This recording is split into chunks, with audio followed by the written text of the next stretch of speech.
Big up, big up, big up. We are live and direct for a little post-match reaction. It is not a joyous one since we did see another L be put on our pain this year, but it kind of only it stings just a little bit since we're still, I'm sure, all feeling the highs of locking in or securing the title. But it would have been nice to have seen us get the double over Chelsea. It would have been nice because they've been unsuccessful in beating us in the last 10 opportunities. 11th of the 11th time wasn't the charm for us. And,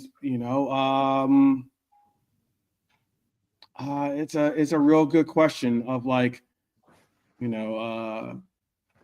how you're feeling after this game and what you're thinking, what kind of assessment. I know that I just saw Callum say, well, Slot knows who to sell now. I think he might already have who he's going to sell anyway, or who he would offer up to be sold. Yeah, a lot of things. A lot of things to be said about this. Some of the responses we got from this team today. We have with us, though, the Irishman. We have with us also Nolante, and we have with us also Scouse Lee in the house. How are you guys doing today? Lee, how are you? Yeah, good. Despite the defeat, I'm still of good cheer with us being champions and all. Chelsea can have their 3 points. It wasn't the greatest of performances, was it? It was pretty much, it looked like what it was. Newly crowned champions having a day off. And yeah, that's the way it was, really. Like, we just weren't the races, were we, from the beginning? Went 1-0 down quite early. And then the second goal killed the game off, didn't it? Mm-hmm. Yeah. Pretty much the first goal was a real shocker of a goal in the sense of it was so early in the game, kind of put everyone on notice. They had a couple opportunities after that, and then just didn't kick into gear really at any point. Goal from our captain, but there were other opportunities that possibly should have been put through, at least on net. JK's with us today too. JK, how are you doing? I'm cool, bro. I'm cool. But regarding the game, bro, I'm so annoyed. I get it in this team. Chelsea scored 3 goals against us. You know what I mean? I'm so annoyed. Like, come on, man. We could have got a draw out of that game, minimum. They weren't great, yeah. Palmer played probably the best he's ever played. But at the end of the day, we just allowed them to play, Yeah. Like, for me, halftime subs should have been made, Darwin and Chiesa, straight away. You know what I mean? Like, go on, lads, go and win us the game and stuff. I'm just a bit annoyed with the... If you're going to start Elliott, Endo, and Jones, because like all of us wanted changes, but I didn't want that much changes that it's the whole complete midfield changed. Like, for me, I'd rather have one guy, Endo, McAllister Jones. So Endo, McAllister Jones. Something like that, you know what I mean? But in general, just annoyed, bro, because at the end of the day, I want to win this league title by how many points available. I don't want to have losses next to our name. Yeah. And we've actually sort of did Chelsea a favour today by giving a sort of softer approach to the game, maybe, and team. Kwanzaa had a nightmare, didn't he? Kwanzaa had a nightmare. Gave a penalty away, own goals. Okay, Van Dijk whacked it at him. But all in all, just like what's happened to his confidence, bro? He just looks thin as well.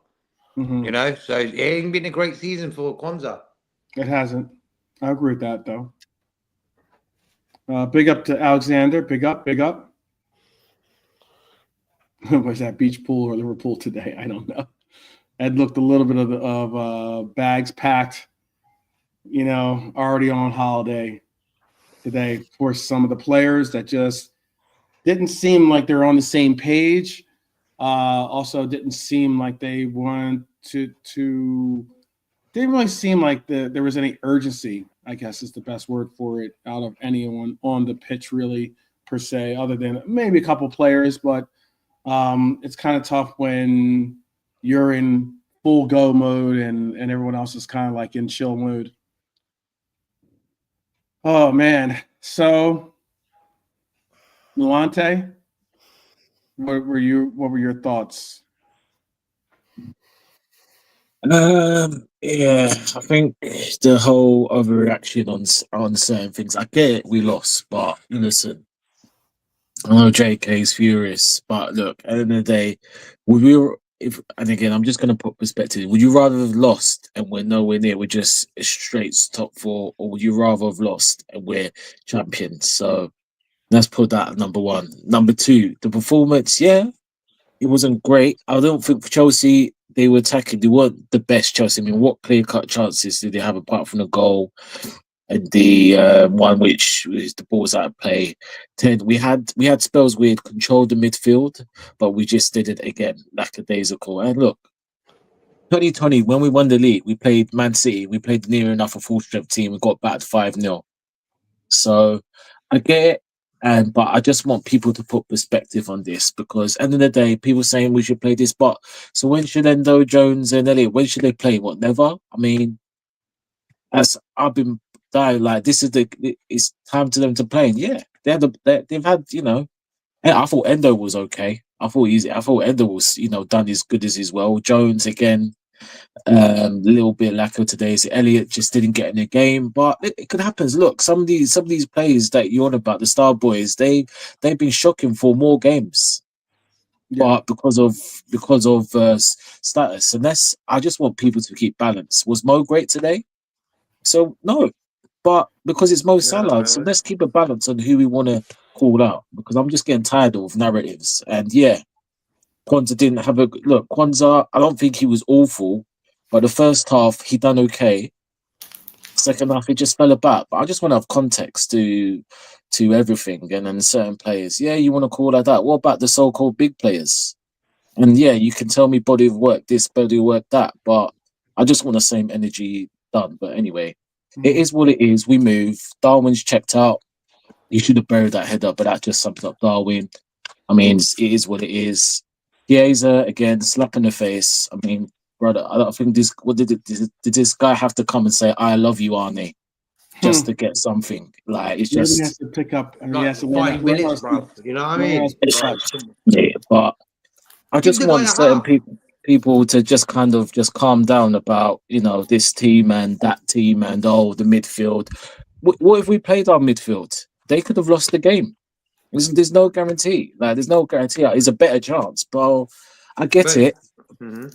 But I get it. But I think there needs to be context. No, we shouldn't. The only reason is I'm annoyed is because we're champions, bro.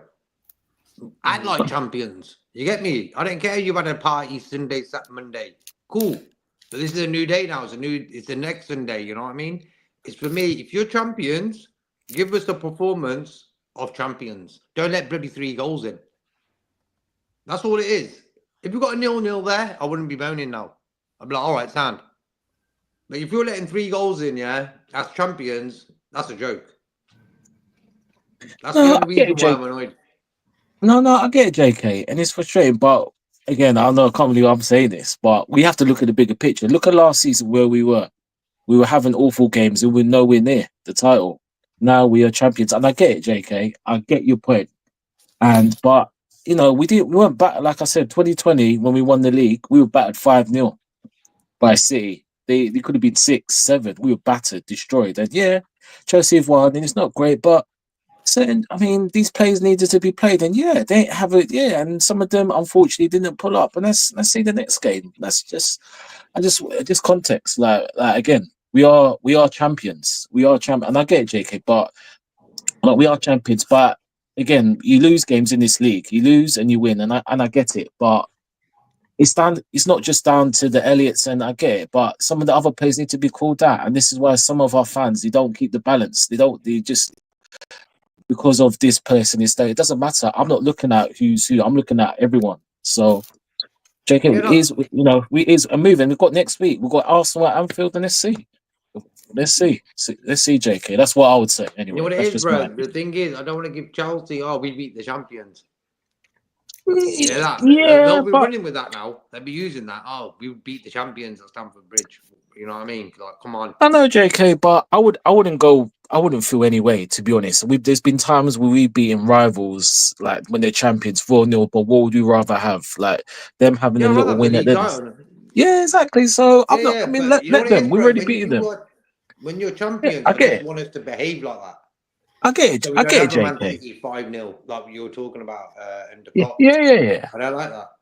No. I know, but again, JK, what I would say is with the context where we've beaten all the teams, top six, and what have we got for our troubles? Nothing. We've got nothing. We've had no trophies. So yeah, I understand, JK, but look, I'm not too like yeah, it's disappointing, but I'm not too worried. There's a mission, and we've achieved it. And look, Chelsea, look, the fans were still singing all the way to the end, mate, and they didn't like it. And yeah, they can celebrate the win, but I think they know where they rather be. And the fans were they kept on singing threat because we look, but mate, look what we do, mate. Look at what we've done. That's it. So it's no sweat. The only thing Chelsea could sing was scoring a goal. That's it. Our fans were non-stop. You know what I mean? And that hit them where it hurts. The guard of honor hit them where it hurts. You know what I mean? So yeah, they won the game, but they won a little battle, just a tiny battle. We won the war. We've already beaten them this season. So that's what I would say anyway. Hey, Chiesa got over 10 minutes with injury time added onto it. Wow, look at that. I'm sure he's going to write home about that. He's on the bench just wanting to come on. Like half time, bring him and Darwin on. It's just like common sense, bro. It's just I'd have like brought him and Diaz on after that. Darwin's header was woeful. To the right, what Trudon said, it was crap header. That it was a sitter. yeah, we He needed was, that to go but he in wasn't the somewhere only like that. person that had a sitter. Let's just be I honest. know Virgil has one as Like well. Virgil had Virgil like has one two before before that, and finally put his head to the ball where he really made good contact. Yeah, I wouldn't have gone. Maybe would have went for Diaz and Chiesa to change it. Should have made changes at half time to give us a chance of getting something off the game. Jota wasn't going to get involved in the game. Like you see in second half again. I don't know what's happened to the lad. He just can't connect his mind into a game. He did it one time against Everton and he's not done it since. And Slots constantly played him, you know what I mean? So it's a bit of a weird one, that one. I think Liverpool, Jota. This has been a crap season at Liverpool. Yeah, this is probably Jota's worst season for us. Yeah, it's true. Look, I'm not going to go OTT. I just don't like losing when you're Liverpool, and especially when you're champions. Yeah, that's all it is. You know, I'm happy that Endo and all these guys got a game, Jones. But for me, like Jones, for example, you ever just want Jones to do a Gerrard display and just win us the game by himself? It ain't going to come from him. I'll keep waiting for it. I keep waiting for it. It ain't going to come, I don't reckon. Keep waiting for wait. Dave, say that part again, because I want to get Brian into the conversation too. But before I bring him in, what are you waiting for? Like Curtis Jones to do a Gerrard display, you know, just like win a game on his own. It ain't come from him, bro. Enough. It ain't just come. The Man City away win 2-0. He played like for me probably his best game I've ever seen him play. He's had one or two displays like that. Maybe not this year, but I meant like he's had one or two displays in his Liverpool career. Maybe Everton, the goal against Everton. But I understand what you're saying. I understand. Yeah, Palmer to Mark today as well. You know what I mean? Yeah. Let me get Brian into the conversation. Brian, how you doing? Sorry for the late introduction. Oh, you're right. Let's listen to that. How are you feeling after that display? Well, I don't want to say I told you so, but it's pretty much exactly what I said would happen. Yeah, you did, Brian. 1-3-1, lost. They dominate midfield with too many changes, no cohesion, and the lads that had the chance. Yeah, I mean, just the list of players that didn't. Jota invisible, Gakpo only semi-visible. Mo had a really hard before they scored. Even Mo had a chance. I think another chance after that, but pretty much nothing else. Elliot, yeah, pretty much. Not a great audition. Jones did nothing, and yeah, Jones ain't Gerrard. You'll be waiting, JK. You'll be waiting a while for that. Yeah. Kwanzaa again massively unlucky, and yeah, like if anybody's, I mean, the penalty was Sabo's fault. The own goal was he couldn't do anything about that. Who else was shit? VVD missed a couple of headers, but he's a defender. Yeah, Trent didn't have a great game. Just shocking all around, all over the place. Endo played pretty well. Mm. Yeah, I think Endo Was that brought a goal? whole Was of the changes. first goal Probably his played fault the or best. no? Say what? Was the first goal his fault? No, I did don't he- think it was him. I couldn't tell but I saw like he was back in the box. So I think it might have been Jones that was the one that slipped going to make the challenge. I still haven't seen a proper replay of it. But it wasn't that it was their fault. It was just the fact that he slipped was what kind of gave him the space. And then on the second goal as well, I'm not sure who it was, but someone slipped just before Palmer was able to play. So there was two slips involved. Just kind of, unlucky. But yeah, really just because like the energy was gone. Just that post match, like I think Tim Howard was saying it there, like you can't deny it. It happens. You've won a league. The energy, it just happens. You can't stop it. It just does. It drops down. So kind of, it had loss for me. It just had loss written all over it. So that's what I saw pretty much coming. That's what happened. Yeah. Be He interesting to called it see if an we can emotional recover. exhale. That's what he referenced it as. Emotional exhale. Something like that. Go ahead, Lee. Be interesting to see if we can recover now after this defeat. We can still get 91 points, can't we? We can. Yes, we're on 82. We can get if we get 3 wins, it will make us have 91 points. I want to break Even 89 is not a bad total. 89's got a good total if we drop. Well, we would have 88, but yeah, best then we could, or we could have 89. I guess we could get 2 wins and 1 draw. Yeah. Which will make it that way. But yeah, it'll be interesting to see what the lineup is now for Arsenal. I think he'll bring the players back in. Maybe. Yeah. Arsenal, I think we'll probably end up going more of the traditional lineup. I'll tell you this much: I get what everyone is saying on the panel. I understand some of the comments as well in the chat. It's something for me today. It's excuse me. It's been somewhat of it's almost a little bit of a testimony of like some of the season some of these players have been kind of having. Look, Hata pretty much went ghost today. We didn't really get that much out of our number 9 once again.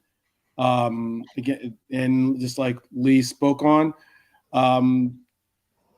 this coach he just has this obsession with Hata is his preferred choice, and he goes with his preferred choices quite often. So Hata was pretty much a non-factor today. I thought, unfortunately, for Harvey Elliott, who I did want to see get involved, I was excited to see get announced in that lineup. I don't think that he really got that much. He didn't really get that much that well involved. Being you're to 10 and you have 36 touches in the game is kind of different and weird, I guess you could say, because you normally expect your 10 to get a little bit more involved in the mix-up of play. He just wasn't there for that. Also, let's be honest, Agent Cody was just not really there today for what we needed. I think when you have Cody on the wing, so it'll be my last. I think this is pretty much my last point. When you have Cody on the wing, it is a different presentation than when you have Lucho on that left wing, and the creativity, the amount of attention that you have to place on that wing is just different. For those that don't recognize, Lucho has been certainly one of our most in-form players for the past month, easily, and he was missed today. I thought I was happy, and then my last point is I was happy to see Chiesa get a appearance. Shout out to Endo too, but Chiesa to get an appearance. Got an appearance in the 10 role, it looked like to me, for some portions of the game. It just seemed like unfortunately he was chasing while others were kind of coasting, and we just weren't a team that looked like they were on the same page, and that's unfortunate.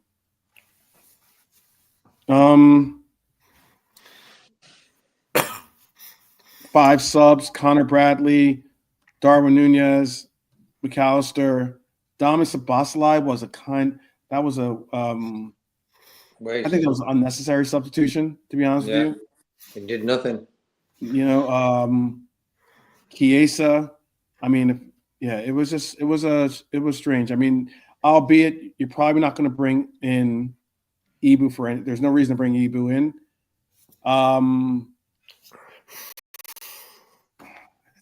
That's a tough. I don't want to be harsh on Simicast, but he didn't really bring that much today. He had 81 touches today, too, by the way. 81 touches. To be fair to the team, there was a point in the first half, although it was 1-0, where we kept the ball for ages, and pinned them in.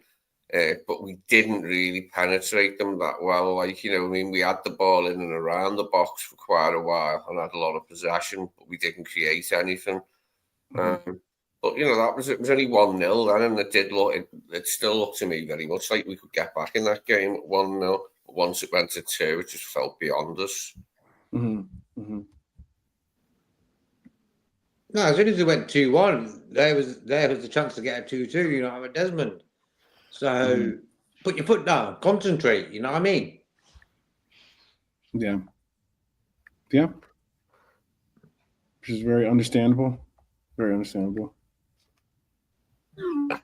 Bloody penalty came it was 95 and 5 seconds. 5 seconds over the injury time. Come on. What's this?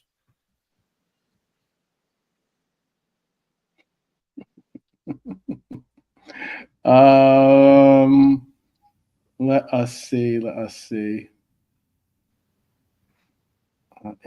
I see some of the reactions. Being said. What was any other hot takes that you had from this game? And there's not very many that are going to be. I guess this game's not going to be super analyzed. Again, this game means little other than us trying to give players a proper showcase or showing, and on top of that too, we did have Chiesa get his 5th appearance, by the way. So we can put to bed the whole, is Chiesa going to get a medal or not? He would have gotten a medal regardless, but now he officially can say he is certainly warranted to get a medal for the league. But was there anything particular in this game? We'll go reverse order that we went last time. Brian, is there anything in this game particularly that kind of piqued your interest or made you say, bloody who? Something, I don't know. Oh, I see Brian actually is on mute. Everyone's on mute pretty much, other than I'll let you answer that one, Lee, since you're the only one not on mute. Sorry, what was anything that you remember from the game that you're just like, yeah, this.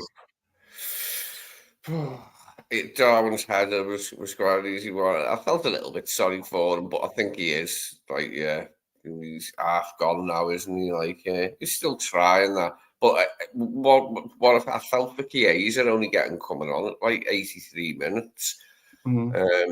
Okay, he stayed on then from 90 till 95, but that was just not enough, is it? Like, I mean, why didn't I like get half an hour or 20 minutes? I don't understand. Yeah.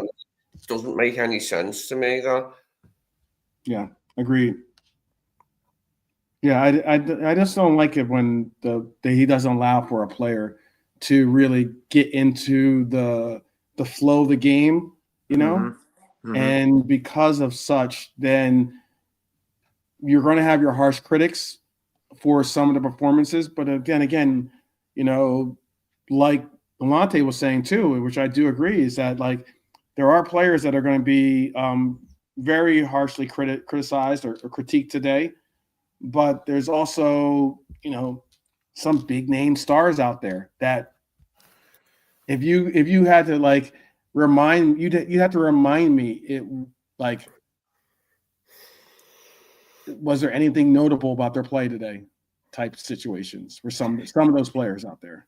There wasn't enough coming through the midfield to get the attackers into the game properly today. I mean, we did, as I said, we had possession, especially in the first half at 1-0 down, where we pinned them in for quite a while. But we just never really looked that likely to score in all that time. We looked decent in possession at times, but never looked likely to score. Just didn't look, you know, ourselves properly, obviously. Yeah, I reckon when Conor Bradley came on, I think that was all right. When he came on, we just looked better. He's trying to attack, you know what I mean? That was the best bit for Elliot, when Elliot played that ball that Bradley got onto, when Bradley beat the man and then cut it back, but Chalobah cut it out. Remember, he nearly cut it back to, it might have been Gakpo, but Chalobah cut it out. But that was the best moment from Elliot, was playing Bradley in, the ball down the right wing.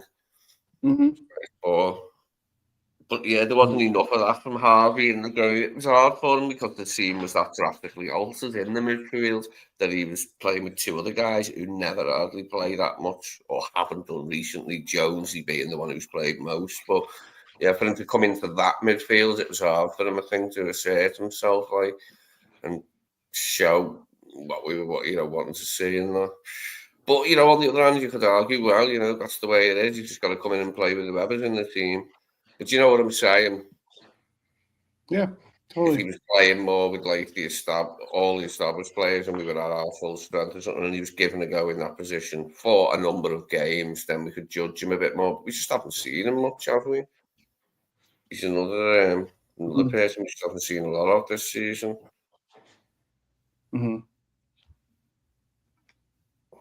I don't think it's the end for him. Not if I believe what Slot's been saying recently about Elliot. He's saying, oh yeah, he was injured at the beginning of the season and he's only just got back to where he was before then. Or something. He didn't say just now, he said only recently got back to where he was. So he was saying, they liked him and that. So we'll see what happens with Harvey anyway, but it's up for debate, isn't it? Whether Slot wants him for the future. Yeah. Do you think there's a place for him still? I'd like to think so.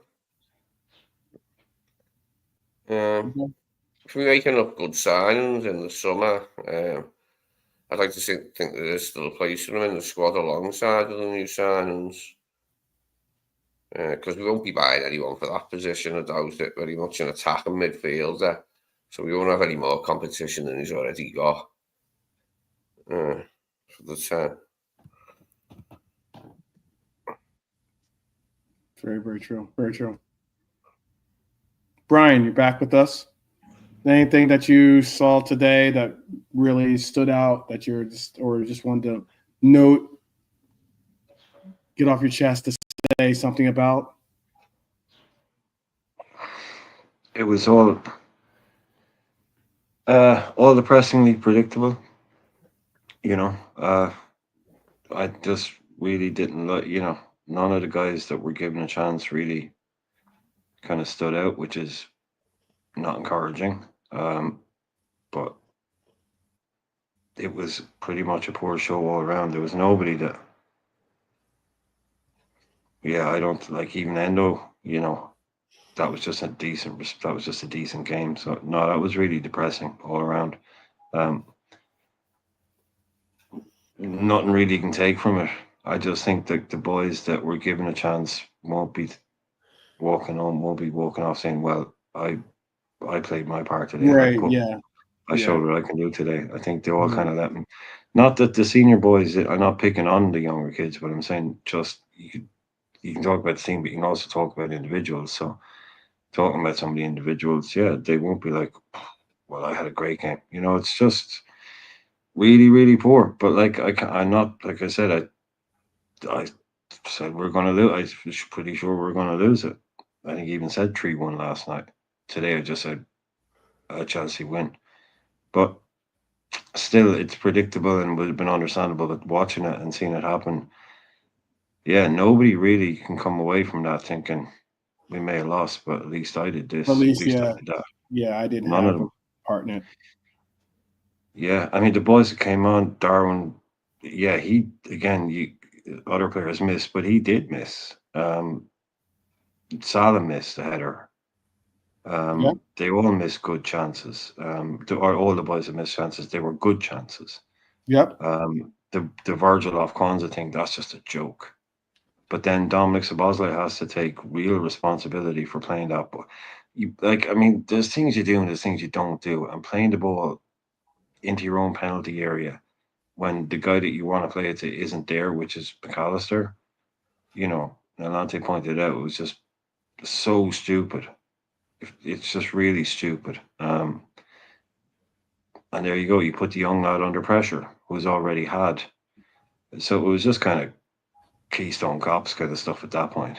And Kwanzaa needs to be, somebody needs to get their arm around Kwanzaa and say, look, man, you just got, like, that's all your bad luck used up now. That has to be. Right. You Right. know, that's all your bad luck used up. You can go and play the lotto tomorrow because that's it, man. You're not going to get any more than that. And that's all it was, bad luck. But they all have to answer questions, They all have to answer individually. Ali was okay. I thought maybe he didn't, Well, I thought Ali had a great he nearly save. got sent off. If it hadn't been offside, he would have been sent off, actually. Remember that. On Nicholas Jackson, if he'd been onside, Ali straight red. He lost his head a little bit there. So that was a bit worrying. But he made a great save at what, 1-1 or 1-0, was it? I think he made a great save. 2-1 maybe. I'm not sure. But that's about it, man. Pretty much. Yeah, those Chiesa minutes were nothing. There was nothing in. I know people saying, but there was nothing. And we brought him in for Simicast, so we just basically just threw him on. So just go and do whatever. Very hard to get in a game like that. Yeah, it's hard to get into the rhythm when it seems like everyone's chasing, and just not on the same page. I just thought a lot of it was just weren't on the same page. And the intensity for some was not exactly the intensity for others.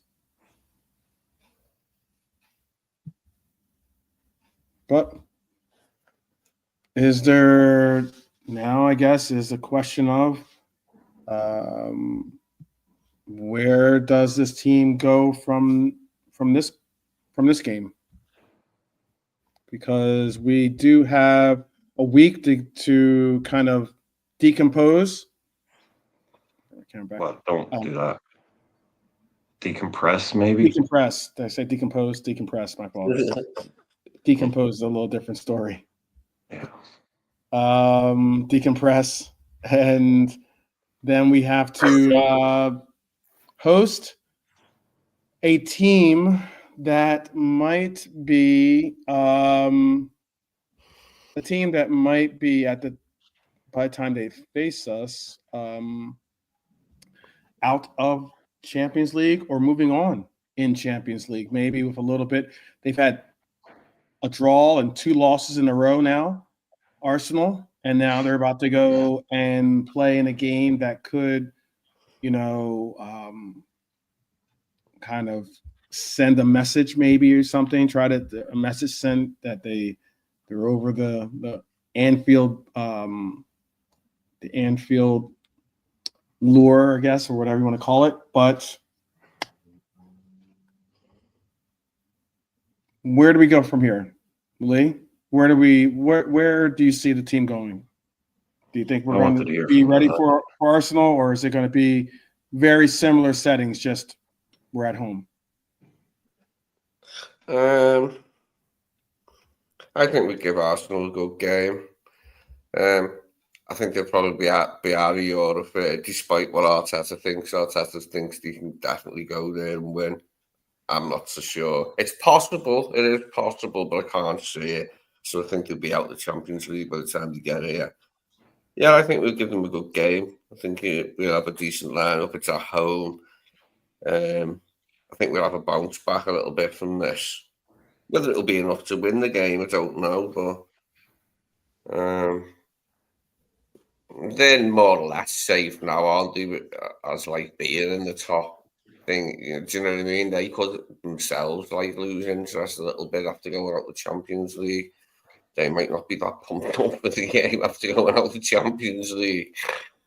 They're already safe and soundly in next season's competition now, so they won't want to drop lower than second, though. Like, that'll piss them off if City sneak second. It would be slightly funny, though.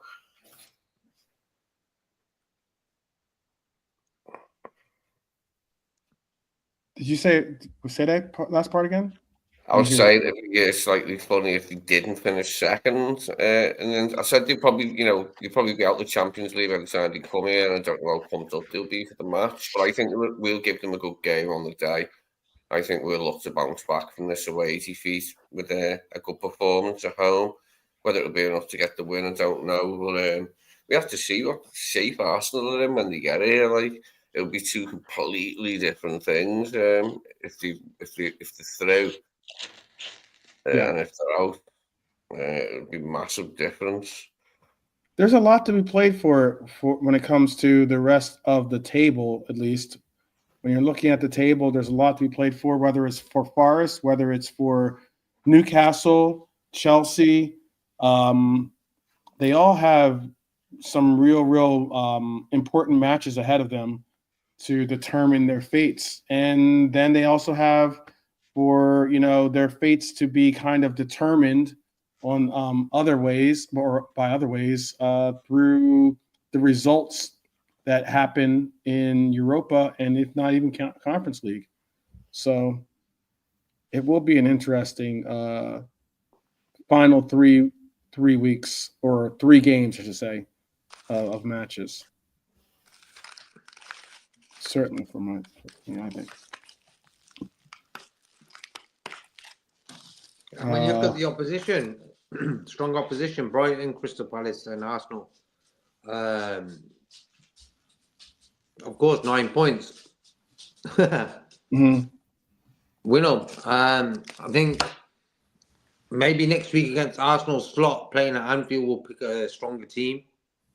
I don't think Kwanzaa will play. I think Kwanzaa needs to sit down this summer and realise what's happening with himself. But I think Kanata will come back in. But for me, bro, it's just about face, saving face, just like not embarrassing yourself as champions. That's all it is really now, to play for. You know what I mean? Mm-hmm. Mm-hmm. I think Chiesa is going to play. I don't think he's going to play against Arsenal. I don't think he's going to start against Arsenal. Do you think we heavily get this kind of heavy rotation? I mean, this is like a pretty. I wouldn't call it necessarily moderate. We changed the entire midfield pretty much. Has Simicast in as well. So has Kwanzaa. Kwanzaa on the back line. He's right. What is do you think we rotate this heavily again for Arsenal? Or something very similar to this level of rotation? Like for me, rotation works when it's not the whole team is changed. You know, you like one or two players, you can get away with it. Mhm. Right, you could play Gravenberch, McAllister, and Elliott, for example. That would be okay. But it was a complete midfield change. We'll see what happens. It depends on who's staying, who's going next season as well. Like for me, Darwin, Chiesa. Do you guys really think they'll be here next season? I'm not really sure. Out the two, Chiesa probably gets more of a chance to stay because we just signed him, you know. But all in all, I don't think a lot of these guys will stay. Okay. Big up, Jimmy, by the way. Big up, Jimmy. Bless you, me. Right, Bernadette as well, yeah. Oh, big up, Bernie. Hope that you're well. Mark is saying he thinks Macca should have started today with Endo and Jones. Yeah. Yeah. I would have gone McAllister today. I would have just started him. Out of the three, Gravenberch didn't travel, so I would have started McAllister, Endo, Jones, or Elliott, whatever. But McAllister should have started for me. Mm. Big up, Abdul. Big up, Abdul. Big up the Bonkers. Hash in the house. Big up. Big up. Yeah, it probably would have been a better situation if Chiesa had gotten an earlier start, kind of got into the rhythm of the game, allowed for his game to kind of flow, allow for his teammates to somewhat understand where to expect him on the pitch, because it was not cool runnings today for any of our players, really. Definitely not.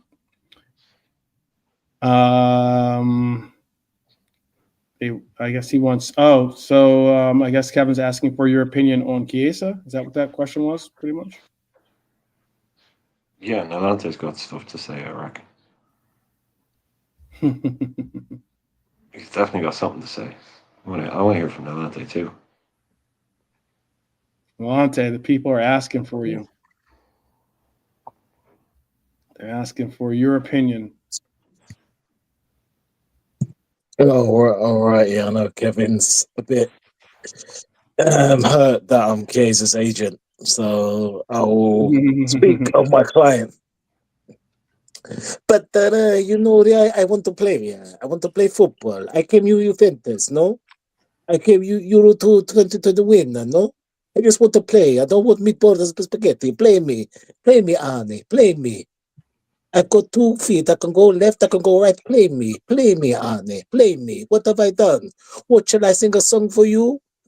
Don't cry for me. What do you want me to do? Just play me. Play me. Play me. Should I shave my head? Shall I look like Mo Salah? Play me. Play me. Okay. I don't know if that was what the people were asking for, but I guess that's what they got. They got it. Oh, good. But it's true, bro. The way his face looks, I can imagine him saying that, what Nalante just said. Because when you see his face He on looks like he's been enjoying his pizza and pasta since he got here. That's what I'll say. I don't know. Today he looked a little bit heftier. I don't know. Maybe he's just one of those people who has like a naturally chubby face, but he has a chubby face. Mm-hmm. Mm-hmm. Yeah, he likes a bowl of pasta.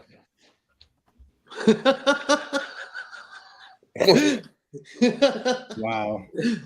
You guys are going way too left on this one. What I was going to say is Bernie is saying something about, what is Bernie saying? Something Joe was agreeing on. I know. It is. It's a case where I can understand people's frustrations with today's game, today's performances, by seeing some of the players that simply just did not have it dialed in today. We're kind of already at the beach. But yeah, I think accountability should be accountability. The whole, like, pride and everything else. You got your guard of honor. That's fantastic. Well, play like champions each and every day.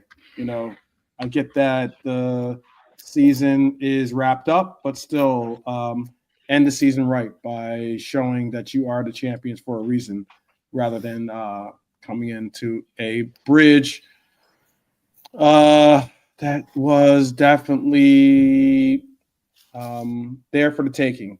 Is for the W. If we really wanted to try to do something, we could have possibly gotten something across the line.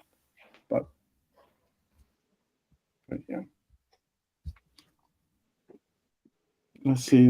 Any good comments in the chat? Well, there's nobody leading from the front out there, nobody leading from the back, and there was nobody in the middle.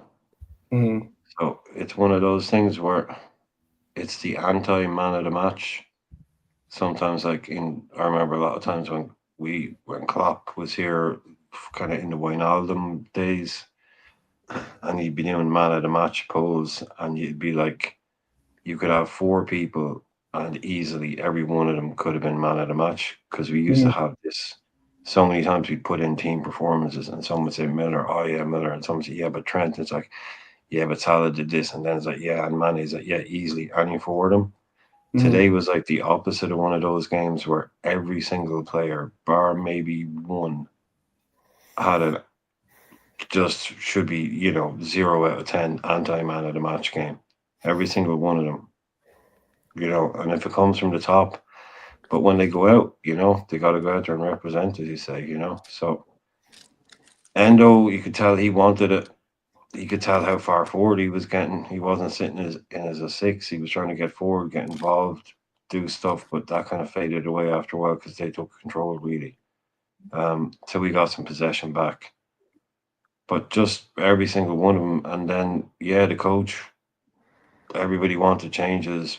Now we're all probably saying too many changes. Just to me, that was that midfield, all 3 of them. I don't get that. I don't understand why he did that. Mm-hmm. That to me just way too much. It was almost like I don't know, throwing a hand grenade out there. Yeah. It was Especially interesting. knowing the midfield he was going to be up against. I thought it was kind of men against boys kind of job. Especially, like I said, it's a midfield that has never played together. Right.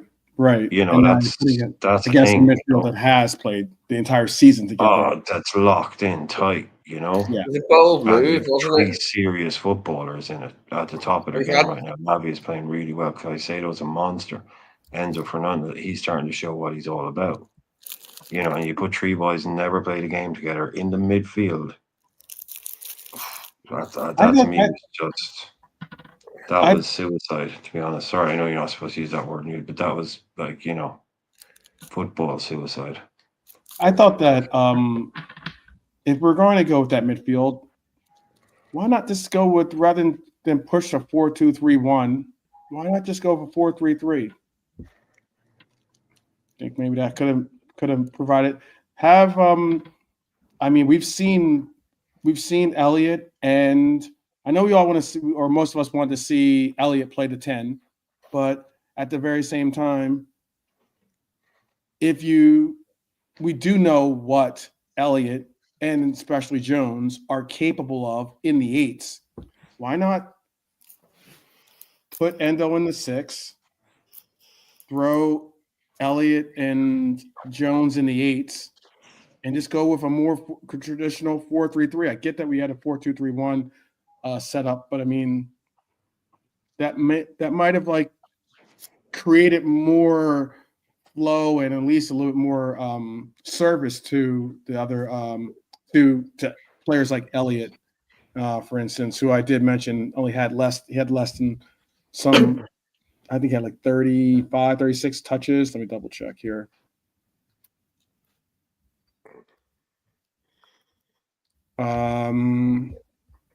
Yes, Nunez did not do anything exactly positive in this one. Let me see. Jones had, yeah. Wow. Guess how many touches Jones had today?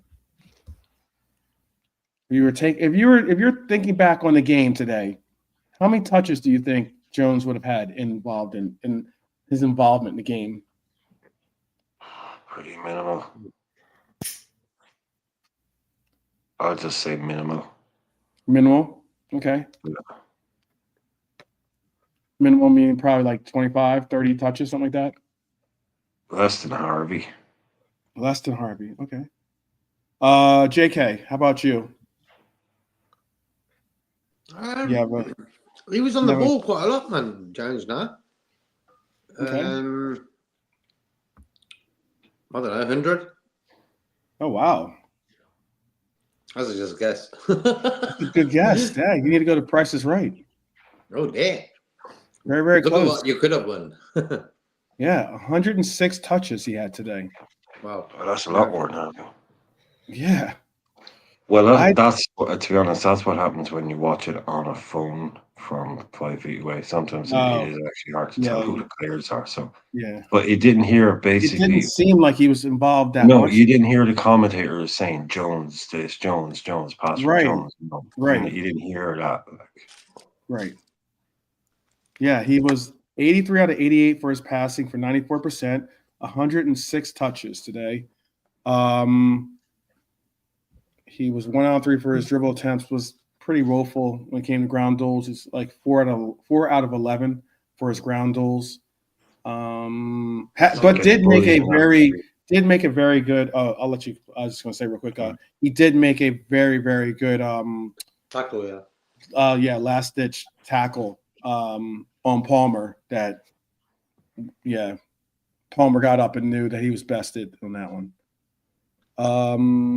But yeah, 106 touches. I mean, it's a lot. It's a lot of touches. But like with JK, I mean, you're waiting for him to turn into a guy that puts in those kind of performances. I don't think that's. He ain't gonna happen. That ain't. Yeah, I mean, saying he ain't Gerrard, it's a bit harsh, but I don't think he's Even even that. It is the game. I see this. You're champion. How many touches do you think that Hatta had today? 4. Did he take the kick off? And that was kicking off. That was kicking off Yeah, he as took the well. kick off. Yeah, one for the kickoff, 2 more. One for the kickoff. Yeah, they factor that in. 2, Lee saying, yeah. 13 touches. 13, is that it? 13 touches. That's how many times Hatta touched the ball today. Wasn't Friday If the today. midfield don't have the ball, they can't give the ball to the forwards, So it's all linked together. So you look at it. Very true. They dominate. There was real quick. Just I remember when we were watching the game. Who is that? Is it Dixon or no? LaSalle. Oh, LaSalle. Okay. Yeah. He made a mention about how there was a period where Liverpool had 94% of the possession at one period of the game. Yeah. And I was like, wow, that's a lot. I think it was like in the previous 5 minutes or something, though. Mm-hmm. Yeah. I'm not saying for the entire game. Yeah, not for the entire half, but for that segment of time. Yeah. No, that was when Endo was. That was the point where Endo was getting forward. Endo was like, even at one point, like he made a pass and then he even made a run into the box. Because I was saying when we were watching, like Endo isn't sitting in deep. He was really up, in kind of like a number 10 position, trying to get involved, trying to run into the box. That was really good to see, but only really lasted for like 6-7 minutes, that bit thing, and then we never really saw it again. But you could see he wasn't just being told to sit there and destroy. He was being told, get involved and play, get forward. It was in front of him. We didn't have enough with Jones and Elliott combined in front of Endo. It just wasn't enough to compete in midfield today. Elliott never really. How many touches did Elliott have? Elliott, I believe, had 36. I was gonna Yeah, guess 36 touches. Not a lot. Not a It's lot. not a lot for your number 10. Yeah. And that's why, again, I don't believe Oh, you said that. he had 67. Who has 67? I thought you said earlier on that he had 67. That's why I said Jones had fewer than him. If I'd known it was 37, I probably would have guessed Jones more, but I wouldn't have guessed 100. Mm-hmm. Yeah, 36 is what I said for Elliott. I don't know if I said 67 for anyone. Let's see who has 67. Because Salah had 45. I think Cody had 40 something. Yeah, like maybe 40. Yeah, he had 40 touches. Hatta with 13, 36 for Elliott. Again, 106 for Curtis Jones, who was obviously the point person to get the ball to. Probably because, and this is just my assumption, but probably because without Lucho in the game, you have to find a creative facilitator. I guess Curtis Jones was our creative facilitator, or was deemed to be our creative facilitator today. Watordo had 67 touches. Trent 59. Kwanzaa had 100. They were taken off in the first round, though, weren't they? Yeah, 102, 107 for Kwanzaa and Virgil, respectively, and 81 touches for Simicast. So Trent didn't look overly pleased walking off. I don't think he was, because Yeah. he wasn't. I don't know if at times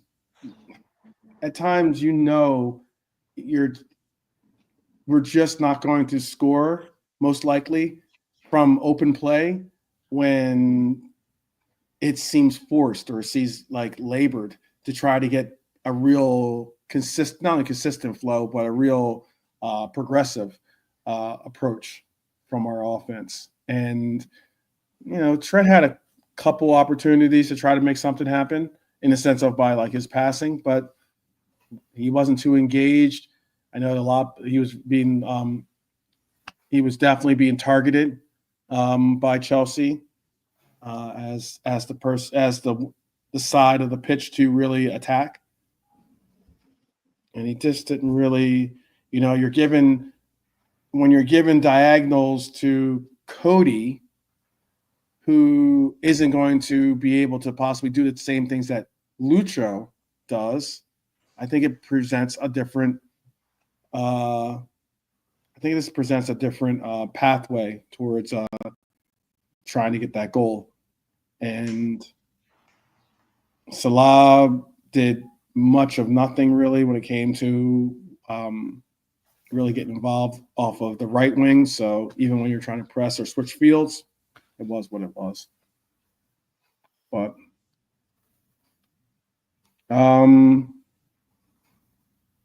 let's see. Should build up. Bernie saying slow build up possession leads to nothing. When they got in the box in front of goal, King goal kicks what been better in I don't know what King goal kicks. Oh, long goal kicks. Yeah. Long goal kicks would have been better in her. Look how much time we were wasting. Alisson to Virgil to Kwanzaa to Virgil to Alisson to Simicast. Right. Around again. Kept on bloody doing it. We've done it quite a lot this season. And it's annoying. With 2 goals down, bro. Kick the ball long. Yeah. It's like, come on, man. Yeah, but that's why, again, we got what we got done this year. Fantastic. I really am interested to see with whatever Slot is going to petition for as being the players of his choice. I'm interested to see if that makes a difference in the way that we get things moving, the things flowing for our offense, because you're asking for long balls. That would be great too. But people are critical of Nunez and well warranted. Did not have a good game today in particular. But again, even some of his runs, even some of the things that he normally was making consistently, even some of those dummy runs he was making consistently, he's kind of like, why? You know, that's what it seems like. It seems like he's just kind of just tuned out and making those runs. He made a few beautiful runs. No one passed it him. Yeah, exactly. I've seen it. Exactly. Like I've seen, like I've played. Like I love. I used to love playing number 10 position because, like, for me, strikers like Darwin Núñez are the guys you want to play football with. Darwin Núñez are the type of players you want in front of you, who are always going to make that run. And what do? We end up giving it wide again. Like, you're trying to tell me Szoboszlai and all the talent he's got, and McAllister can't thread a little beautiful ball in. Like, I seen Darwin today. He was making a run after run because every time he got the ball just outside the box, there was nothing going on, and all of a sudden Darwin made a run, ignored. Darwin made another run, ignored. So if you don't feed the strikers, he ain't going to score goals, bro, unless he gets the ball himself, beats a couple of guys and whacks it top corner. But that's why, again, I say that, like, the emphasis of possession, I understand it. I'm okay, obviously, with possession. If you have the ball, chances are you're not going to be scored on. But even if, in Bernie, I'll say this, even if Darwin misses them, you're going to miss 100% of the shots you don't take. And if you're not going to feed your striker, you can say, okay, well, if it's not maybe it's not Darwin getting those runs or getting those opportunities. I just spoke on how Hatta had 2 shots today. 2 shots, 1 off target, 1 blocked. 13 touches. You can say what you want about Núñez. I get it. That was in the 30 some odd minutes that he had to play. But if you expect us to get, I'm going to land. If you expect us to get production out of Hatta with him only getting 13 touches, getting 2 shots. One of the shots, I believe, was on a set piece too. So if you're going to rely on, I don't even know what we're like. What would you? I'll ask this question real quick. What is the best way do you think we produce goals from? What would be our best way of creating and producing goals for this team?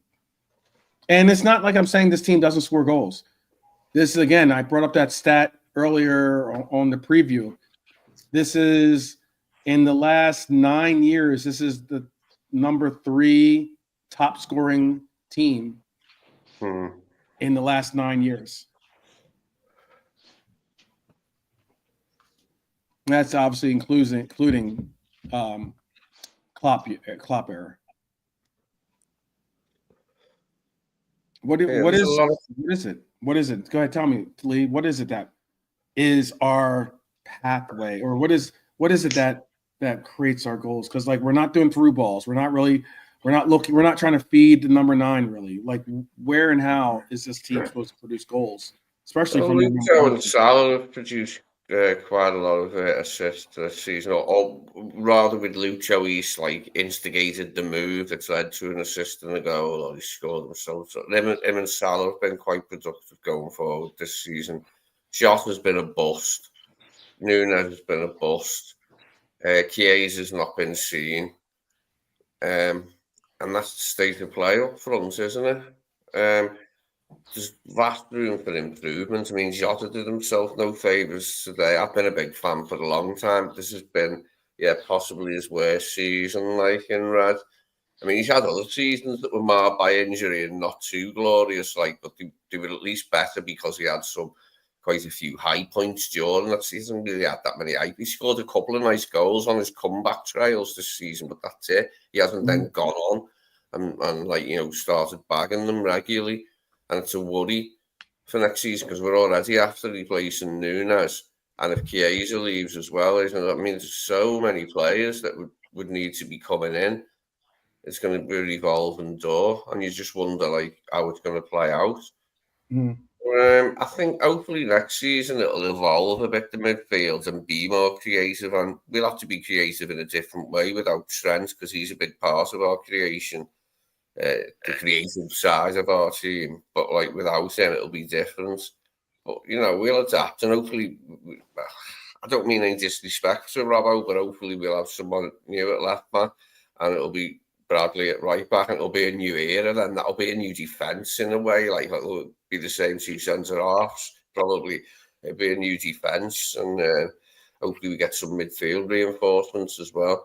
I can see Bajcetic coming back and being given a chance, because that's one more transfer we don't have to make. Then we don't have to go in for a DM.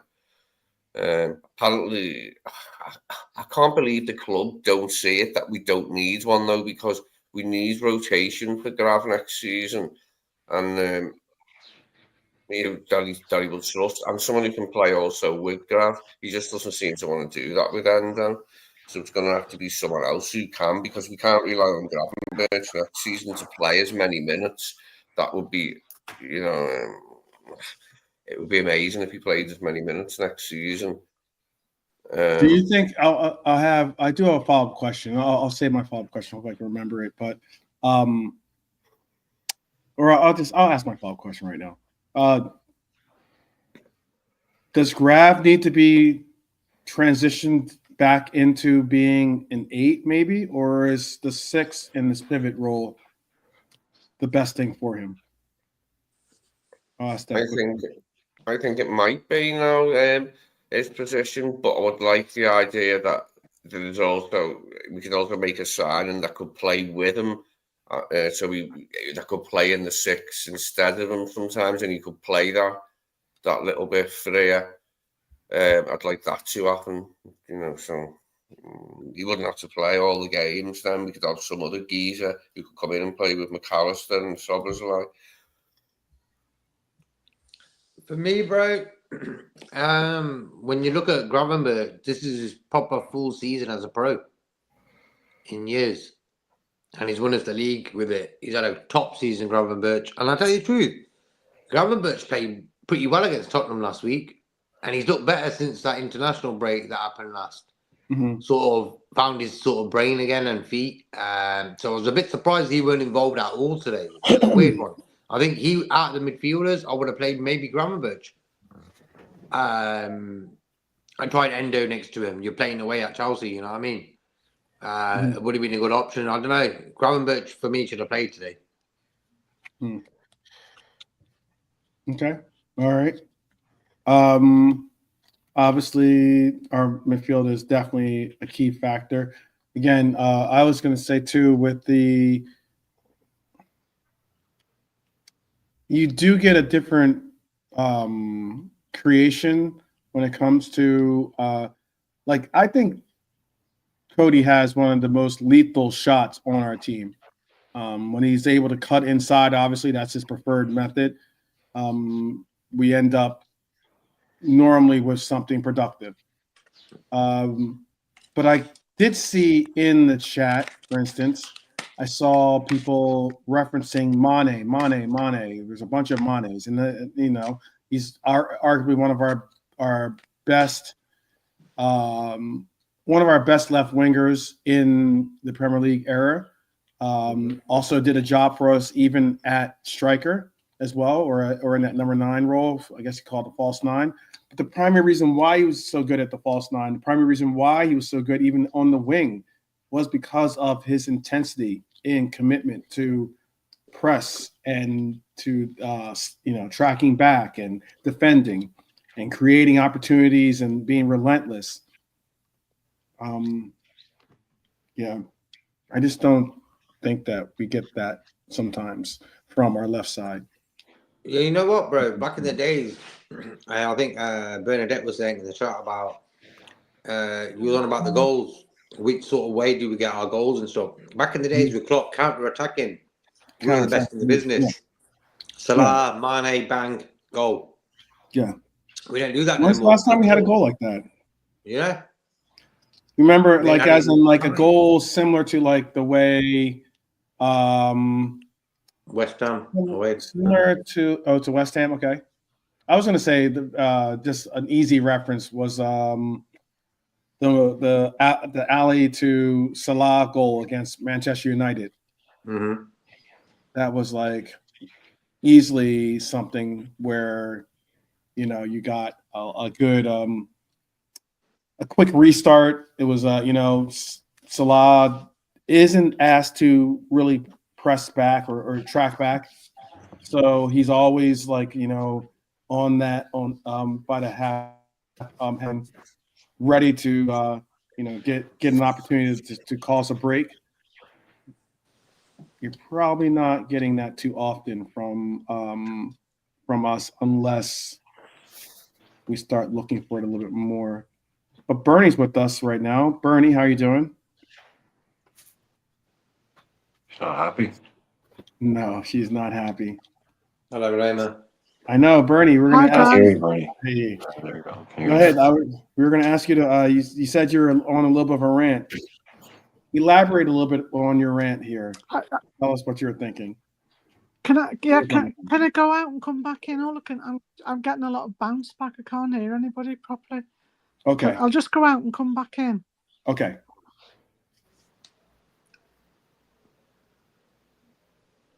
That's what we used to say at nightclubs, and they say you got a stamp. Yeah. Yeah, I got a stamp. Yeah.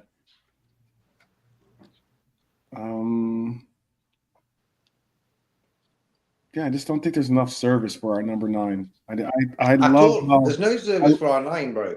I love how people paid that keep saying, let's bring in Isak, let's bring this player. And I'm like, fantastic. What? So they can get like 7 touches, 13 touches? You know what I mean? You know what I mean? Yeah. What is that going to do? What difference is that going to make? It's just going to be a higher profile player doing, getting the same limited amount of touches. But is it better, Bernie? Is it better? Yeah, I can hear you now. Before it was just like breaking up and bouncing back. I'm sorry for the rant before, but do you know what? I just thought he doesn't get us Slot at all. We want to win. We're champions. It doesn't mean you hang your hat up and go home. There's a few more games to be played. We want to go out as champions, and we're such a proud team. And for me, it seemed like he treated it too casually. And he's okay. We all cried for rotation, and we want to see some of the players. But to give Chiesa 8 minutes, bring him on at 82 minutes or whatever it was, I thought was an absolute insult. I was fuming with it, And I think what made it worse was I missed the first half because I was at a barbecue for my nephew, and what was annoying me was there was only 3 or 4 Reds, and they were my family, and the other family there were 16 Evertonians. and Chelsea had just scored against us as I left, so they were all hooting, So I was really wound up, but when I got in and I watched it, I just thought, God, I'm glad I missed the first half because it was probably one of the worst games of that we've played. I was really upset with the whole thing. Yeah. By the way, I think Lee could probably speak on this pretty well too, but I don't understand why or how. What not say why? It's pretty funny how Evertonians have migrated to celebrating anything that is a goal or anything negative against Liverpool. But if someone scores against Everton, I'm not. It's kind of like, oh, all right, whatever. It's not going to make a difference. But it's almost like it's an interesting little dynamic. Oh, do you know my nephew announced because his wife's pregnant, and he announced the baby is going to be a boy at the barbecue, and brought out a tiny red Liverpool FC kit for a baby, and they were all booing, I keep boo baby. I know exactly. That's not here yet. It's not even here. Hasn't been born. It's getting booed. Yeah, that's funny. Bonkers is saying, what if Jones holds on to the ball too long because there's no movement going forward to pass to? That's why he gets fouled or passed back or gets the ball taken off him, says Bonkers. That's a valid point. He's too casual, Jones, for me. You know, I don't see a lot of passion or energy in him, to be honest with you. I mean, you want him in. I always like the Scouser in the team, you know, so I always think, you know, it's great to have it. But, you know, I'm saying he's got to go. Jota, hotter than freezing. He's got to go. And Nunes, honestly, he couldn't find his way home. He's just absolutely useless when it comes to standing in front of the goal. And with and you wait and you think if it was anyone else, I'm sure it would go in. But you know it's not going to go in. You know you're not expecting it to go in. He takes the expectation away, you know, and leaves you disappointed. And sorry, guys, I'm really sorry for going on. No, this is part of it. This is what the reaction's all about. Viral reaction. Just tell us what you're thinking. No, but I agree with Bernadette. Like, look, we haven't won anything with Jota since he's been with us at the club. Something major, like a Premier League or a Champions League. This is the first season we have, and he hasn't really played a part in it. Right. I'm really disappointed in Jota. I've always liked Jota. He's a street footballer, type of guy who will take 4 mans on and score a goal. You know what I mean? He's that type of footballer, bro. Very good footballer, but for some reason he can't connect. And the same goes for Robertson. I think Robertson, another guy who for some reason can't connect his feet to his mind. He's had a few moments this season where he's sort of messed it up. So I don't really want to do a big revamp of the squad, but for me, there's players there that could be moved on. Because if we're playing Jota again on Sunday against Arsenal, is there going to be anything different in that game? What Jota's going to do? I can't really see it no more. You know, I thought the Everton goal, that might have resurrected his game, but nothing. So I'm really disappointed in that. And I will say this. Tell me what you think too, JK. Hatta versus Arsenal. Enough said. Yeah, you did his things there. Arsenal does not like. Hatta normally does turn up against that team. Okay, I hope he does then. Yeah, I hope he does. Like just for himself, you know, just to. I always want our players to do well, even if I don't want the player. Like even if I didn't want the player to join the team, I'm not that type of guy who's going to say, hope Jota don't score so we don't have to start him next game or he leaves. None of that bullshit. If he scores, he scores. I'm happy more than him. That's the way football is, you know what I mean? So it's just a little bit worrying about Jota's game recently. I get what you're saying too. Not to interject to before, and I know Bernie's got a statement that she wants to say too. Just real quick, I get what you're saying, but it's difficult to find a rhythm when you're not getting fed the ball. It's difficult to get into the game in general when you're not even being looked at for the runs that you're making or for the runs that are going to create. And if the production is going to be fed to our wingers, and then you just become in essence a virtual distraction, you know, in that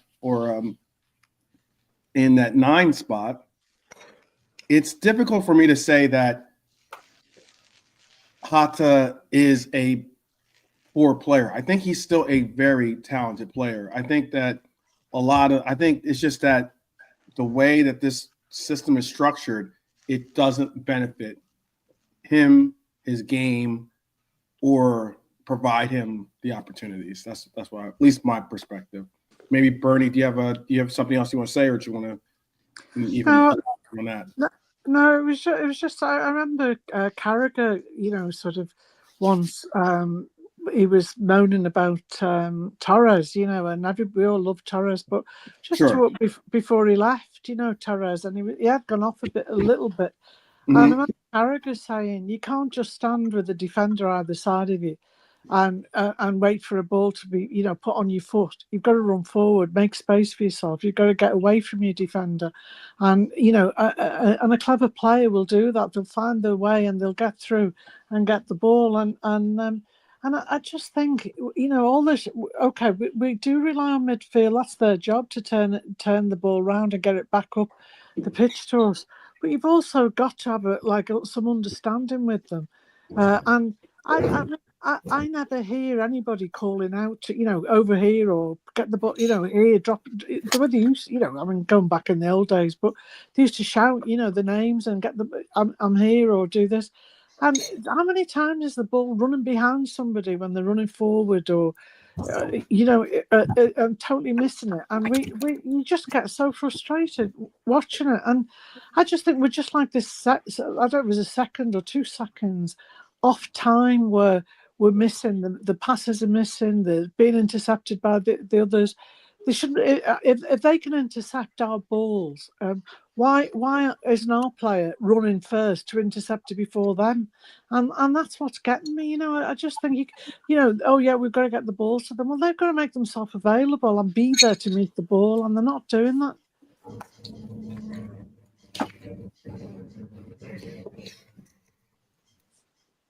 I agree with you, Bernadette, as well. Yeah. What is the answer then? What is the solution to you know, obviously getting past that? Or Like for me, sorry. Yeah, go on, Bernadette. Go on. Go ahead, Bernie, and then No. JK. Yeah, sorry. No, I was just going to say, the forwards need an understanding between themselves. Obviously, you know that who's going to assist, who's going to go for the ball. There doesn't seem to be that understanding that like they used to be either. But even so, I think they've got to say, well, you know, if they can't get the ball through, and it's this eye of the needle thing again, where they're allowing the opposition to crowd the box and they can't get it through, and the you know, it's so frustrating watching them boot the ball anywhere trying to get it in, and it's getting stopped. They've got to, you know, they've got to play a little bit deeper and run, but also they've got to get away from their defenders and look like they're not just lazing around waiting for the ball to touch their foot. They've just got to make space for themselves and have a better understanding. That's what I'd say. Okay. JK? Like for me, bro, it all starts with their mind. I remember Gravenberch, he couldn't find his feet last season really with us. And then this season he could find his feet, and look at it, he's been great. As soon as you can't find your feet on a football pitch, you gotta do something or tell the manager, you know what, I can't get into the game. No player is gonna really do that, but the manager can see that, you know what I mean? He's like, as a manager, you should be able to see which players are not getting into the game. It's the 55th minute, and they're still not getting into the game. So for me, changes, bang. Even at half time today, going to make changes. But for me, we don't play with the 9, like an out-and-out 9. And it's a bit mad because, okay, Salah takes the responsibility of the goal scoring from the right. So hence why we don't seem to we need to play with a 9, a real number 9. But look how many goals we could have scored more if we got a proper number 9 there playing regular and scoring goals, bro. You got to play with the 9, you know what I mean? It's like, come on. If we can have one for next season, it'll be good. If we can have a goal scoring 9 for next season, as well as all the other players that we need, then we'll be in fine shape. I think as far as the next few games go, we've just got to lift ourselves. We've had this defeat now. We've got to try and lift ourselves for the home game with Arsenal. You know, we can't be getting beat at home, mate. We can't be losing 2 games in a row. Mm-hmm. I understand what everyone's saying. I still sometimes, when I get into these conversations, sometimes I struggle to understand, you know, if you want me to score, then get me the ball. It's that simple. If you're not going to get me the ball, I'm most likely not going to be able to score. And then if you're going to make it to the point where I have to keep getting deeper and deeper, going, tracking back further and further just so I can see the ball, and then I'm turning around and I'm expected to pass back out to the wings once again, and then maybe never see the ball again at least in that progression. Are you talking about Nunes, 12? I'm talking well, you don't really see that too often from Hata, I'll admit that, because Hata doesn't have the pace of Nunez, so that's not really a part of his game, really. But yeah, even when it comes to Nunez, I'm disappointed because he does have, even though he might not be people's favorite, I think he does have some very high quality skills in the sense of, with his ability to utilize his pace, the ability to sometimes create the opportunities that he has. Like albeit he hasn't scored the amount of goals that would like to see from our number 9, but I'm not going to dismiss the fact that he does create quite a bit. I mean, he was one of the top creative sources in a year where he wasn't our, number 1. If he was getting the opportunities that you see Hata getting, then maybe we have a different little bit of production from our number 9. But it would also require, in getting him the ball. He's going to just make these runs that JK was speaking on earlier, and then just continuously make the run. There's space. There's maybe even an opportunity to get him the ball, and you don't, because you're still just recycling the ball back and forth between, backwards passes and the likes. That's frustrating. And I think that no matter who we have, if it's Osimhen, if it's Harry Kane, if it's it could be Haaland for all we care, or Isak.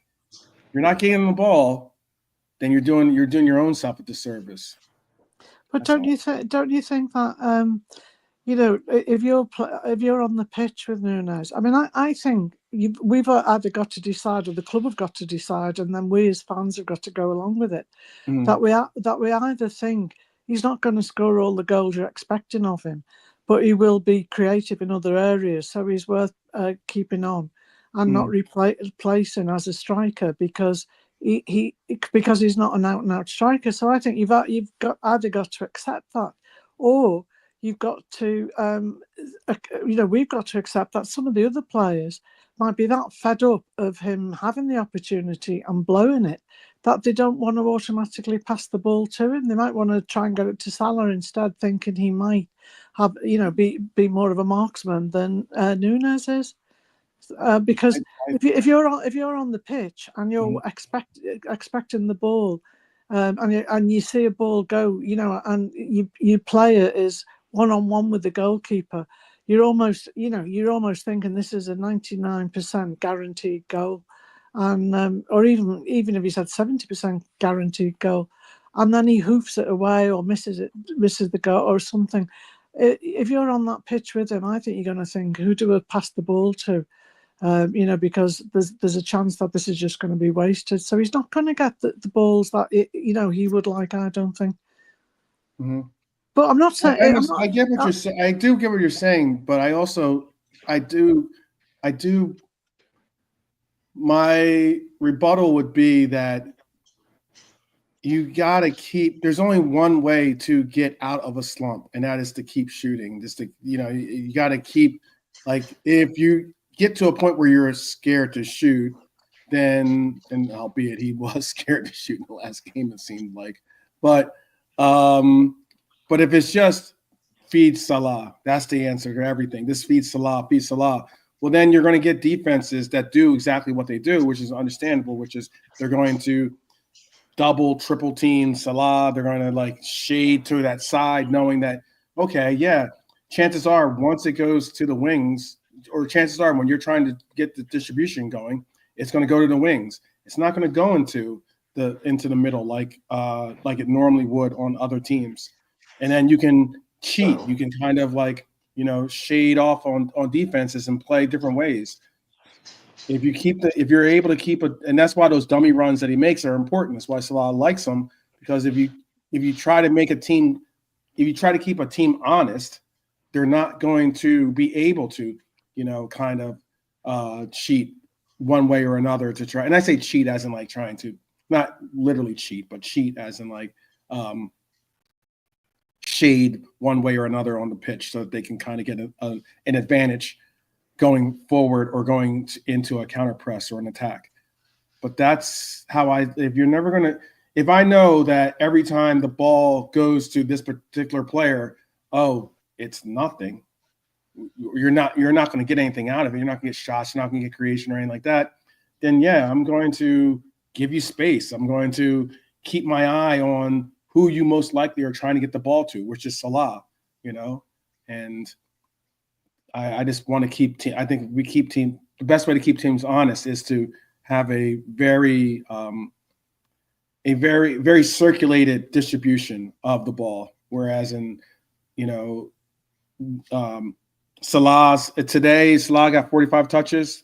On the other side of the pitch, Cody got 40 touches. We just got to figure out a way of why our number 10 today in Elliott got 36 touches and our number 9 got 13 touches.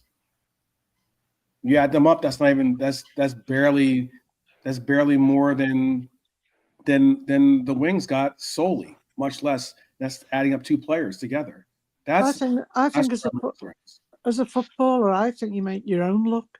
I think you have to assert yourself and make your own luck, and then I mean, we said yesterday, like without Mo, where would we be? We wouldn't be top of the league, wouldn't we? We'd be lucky to be in the top 4. So if we haven't got those people who can be like Mo and make goals for themselves, then we have to, we just got to replace them. It's cold hard facts for me. And if after 3 years, like we're still trying to justify him, Nunes or Jota. I know Jota was good. There's no doubt about it. He'd gone off. I just think we may as well say don't go for the league next year. Don't go for any trophies, because without that hard edge, and we're not going to win. So yeah, we can't. Like we said, we can't rely on Mo. Mo's getting older. Next year will be another year older again. So we're going to have to get someone like Isak who can dart in and out and make his own luck. And unfortunately, I don't think Nunes or Jota are those guys. Okay, I'm not saying that Nunes or Jota or Hata are creative players in the sense of on the ball they can create the way Lucho does, or on the ball they can maybe be able to create like Chiesa does, for instance.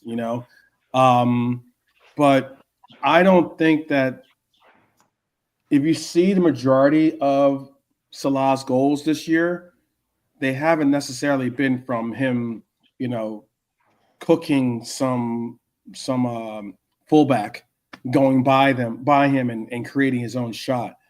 He has had goals like that. I'm not saying he hasn't had any, but it's his goals have, I think, been created, and it's had a bunch of them to talk about, but more of them have been created from different approaches towards goal scoring, as opposed to just give it to him, let him try to like take on his defender and make something happen. But true, that's true. Different type of goals this season. Mm-hmm. He isn't it getting the ball, beating his guy top corner. You know what I mean? I missed that. I want him to do one before the season ends. Okay, 12. Let's see if he does it. We'll see. Gets the ball against Arsenal next week. Gets the ball, cuts inside. Like he tries to cut inside again. Right. But Salah is a very clever footballer. People don't understand how clever. Look at his assist and goals this season count. That's a clever footballer. No, you're absolutely right about that. That's what a smart player will learn, how to not run more, but run in appropriate moments to conserve energy. Yeah. to do things that, allow for the game to come to him. And Salah knows that. Salah doesn't have to do all the running back and all the extra bells and whistles that Amane had to do, for instance, or some of the other players on that front line have to do. There is a very interesting, I might have it. Let me see if I can find the statistic. But there's a very interesting statistic that shows the top creation. Who are the top creators on this team? Obviously, Salah is going to be at the top because he creates so much of our offense. But you'd be surprised at who's number 2, number 3, and if not even number 4 on our team. You'd be probably pretty surprised. But I'll save that stat if I can, possibly for another day if I can't find it. Let me see if I can find it.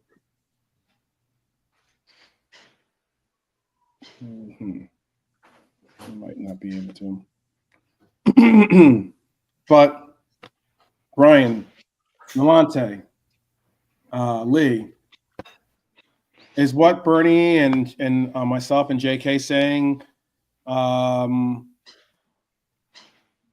a different angle than you see it yourselves? But just for me, yeah, we play a certain way. I mean, we're not the only team that creates majority from wide. Yeah, it's obvious Darwin doesn't suit the slot way of playing, just a different makeup, but also I'm judging Darwin on 3 years, not 1 year under slot. Jota, like, he came in, he could tell he's got 2 main guys as far as he's concerned, can score from the wings, Gakpo and Salah. That's what he likes. Nobody's going to complain if you, like, Mo's the main man. You let him do what he does. That's cool. Then he has Nunez, Diaz, and Jota. And he tries Jota, he tries Diaz. Because, yeah, Nunez just doesn't suit the system. That's clear. But also, I don't think we play the way we play because these are the players that he has now. So even if we play a similar system, I don't think the idea is for Jota to only touch the ball 12 times. I don't think that's what he wants to happen. I think, we can let it evolve and see. This is the way we'll continue to play. But the guy that comes in the middle, I've no doubt will be a lot more involved. It won't be, he'll only have a minimum. We'll play through the wings, but he'll also get more of, I just think it'll be a better version of what we're doing now. Mm-hmm. So maybe Isak isn't the ideal guy and he won't get all of the ball the way he does at Newcastle, but he can also do lots of other things. So, I'm not expecting, I don't think it's by design, basically, that Jota never touches the ball and never scores. I think that would be something he'd probably like to improve on. But we do play wide and stuff. Mm-hmm. So I just think, it's a work in progress. He's doing this with someone else's players. He's using the best ones he can find, or the best way he can find them. And I think he basically ended up with a front 3 for one spot of Diaz, Jota, and Nunez. He's kind of given all of them a go. Jota has kind of, even he said it in that interview a while ago. This is his worst season as a pro, basically. He's ended up winning the league, but he'd probably say personally it's one of his worst ever seasons. And that was a while ago, and he hasn't gotten better. So he knows this is, whatever he had, he's definitely lost it. You can't, we keep saying, I said even before, like he must be dropped. He must be, you know what I mean? For just anybody but him. Like nobody could do less than him. Like I could probably match what he did in today's game. Okay. So how could Chiesa, even if Chiesa didn't have a good game, there's no way he could do less than Jota did. So you're thinking maybe at home. I'm just still trying to find a way to get Chiesa into maybe in a home game. You said Diego Jota, but you meant Federico. But yes, No, but I'm saying I was thinking Chiesa might have started today, but obviously he doesn't. So I'm thinking now to find a way to maybe get Chiesa in. Maybe he finally does drop Jota for the Arsenal game at home because it's a home game. But he's still probably, but he might. But I don't know if he might drop him, but I don't know if he'll start Chiesa. He might just do Gakpo, Diaz, Salah up front. But, I don't see that happening. It's crazy that with Nunes and This Jota, is my he should personal be opinion. using Diaz, Gakpo, and Salah, isn't it? That he'd be ignoring too. People who usually, I mean, Jota's played more on the left for us since we've had him. He started more games on the left than he has up front. But Not a fan of him out there, really. Not when you have Diaz and Gakpo. to have Nunes and Jota, both of them in that 9 position, not getting picked, and Diaz getting picked ahead of them says a lot. For one of them to be ignored for Diaz is something, but for both of them to be ignored for Diaz so often as they have says a lot about how this season's gone. I'm going to share this. Let me share the screen with you. This is the statistic that I was talking about. Well, Brian can kind of cheat, but who would you think are our top 3 attacking sequence involvements? Who would be our top 3 players involved in? So that means basically, that means getting a shot, chance created, or a build-up to a shot. So it could even be the pass that leads to the creation of a shot. Who would you think is our top 3? Let's see. I'll ask that of so Bernie, I'll ask you, who do you think who would you think would be our top 3? And that's an attacking. That means means that they created the 3 most attacking players behind. Charles, obviously I'm gonna have to go out and come back in. It's all breaking up again. Okay. I'll go out and I'll come back. Okay.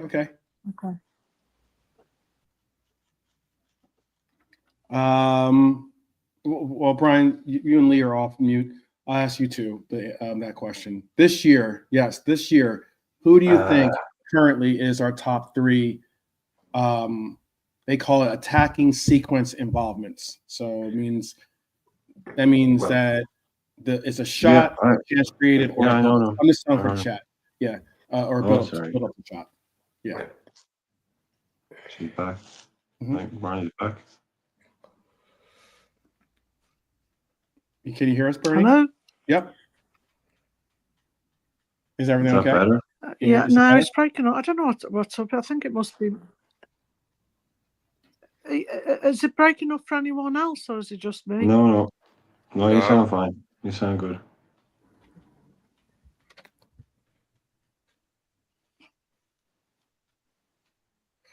Hello? Okay. Yeah, we're here. We can hear you. Fine. There's no breakup. There's no crackling. There's no nothing. And it's breaking up for me. I'll go. I'll leave it for a bit and I'll come back. I'm sorry about that. No worries. Okay. Mm-hmm. How about Brian? You're about to answer that question. I see Kevin put in his choices. Yeah, I go. Is it 3 or 4 you're asking? Just the top 3, or it's 3. The 3 behind Salah. Let's say the 3 behind Salah. Yeah, obviously not. So, I'd say Mac, Diaz, and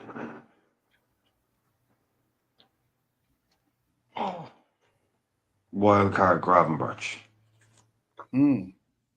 You're close. It would be this. Let me bring up this chart here. It'd be Lucho, Dom, and Mac as the top attacking sequence involvements. And again, if you look at it, the red is showing basically move this up here. The red is showing that means they got a shot in the attacking involvement, number of involvements in open play. This is open play shot ending sequences, basically.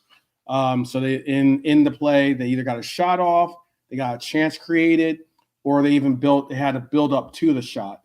And if you look at it, obviously McAllister is one of our best. He's a maestro in our midfield. That's why he has a lot of the build up shots. He's 102 build up to the shots. So It's the pass before the actual pass or the likes. But when it comes to the actual shots and creation, do you see Hata on this list? Do you see Nunez on this list? Those are our two quote unquote number 1, number 2, number 9s, really. The conspicuous by that. The Evo on the list. What's that? Yeah, even Evo's on the list. Yeah. Nowhere to be seen, are they? Nope. And again, I think it's because we just don't produce. We just don't try to. Everyone's just don't. The flow of our offense does not really gravitate towards producing things for our number 9s. Yeah, but they should be getting more than Andy Robertson, Ibu Kanade. Yep. Virgil. Yeah, I think if we had different players, I think you might see different statistics. Basically, is what I'm saying. We have to wait and see. I guess we'll wait and we will see, certainly, because most likely there are going to be some changes to that front line. But I just thought when I saw this, I was like pretty impressed by the fact that Dom was on this list, despite, and he's got a very balanced number of involvements as well as our, at times, preferred number 9, Lucho. So bring Bernie back in. Hopefully Bernie's able to hear us now. Yeah, sorry, I rebooted. It's okay now. Okay, great. But yeah, the reason why I'm bringing this stat up is because a lot of times you hear, oh, well, like if we had this number 9 or that number 9, if he's not getting the touches, and again, a good number of those touches aren't necessarily from Lucho being in the 9. Yeah, remember he does play left wing for us too. So I can't really designate if that's solely from the number 9, him playing the number 9 or him playing on the left side, but I don't know. I just reckon if we had Alexander Isak this season, he'd be pretty high up on that list. Mm-hmm.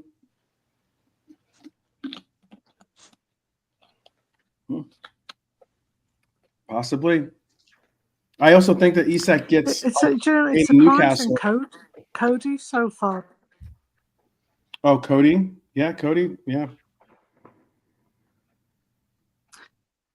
It's surprisingly so far down. Is that because of his injury? He wasn't played, so. or Yeah. it's compared to the others, he seems quite low, doesn't he? Mm-hmm. Does. And then again, that's coming from your left wing, basically. But I think the prime reason why he is on that list at all is because he gets playing time and he gets the ball directed to him for involvement.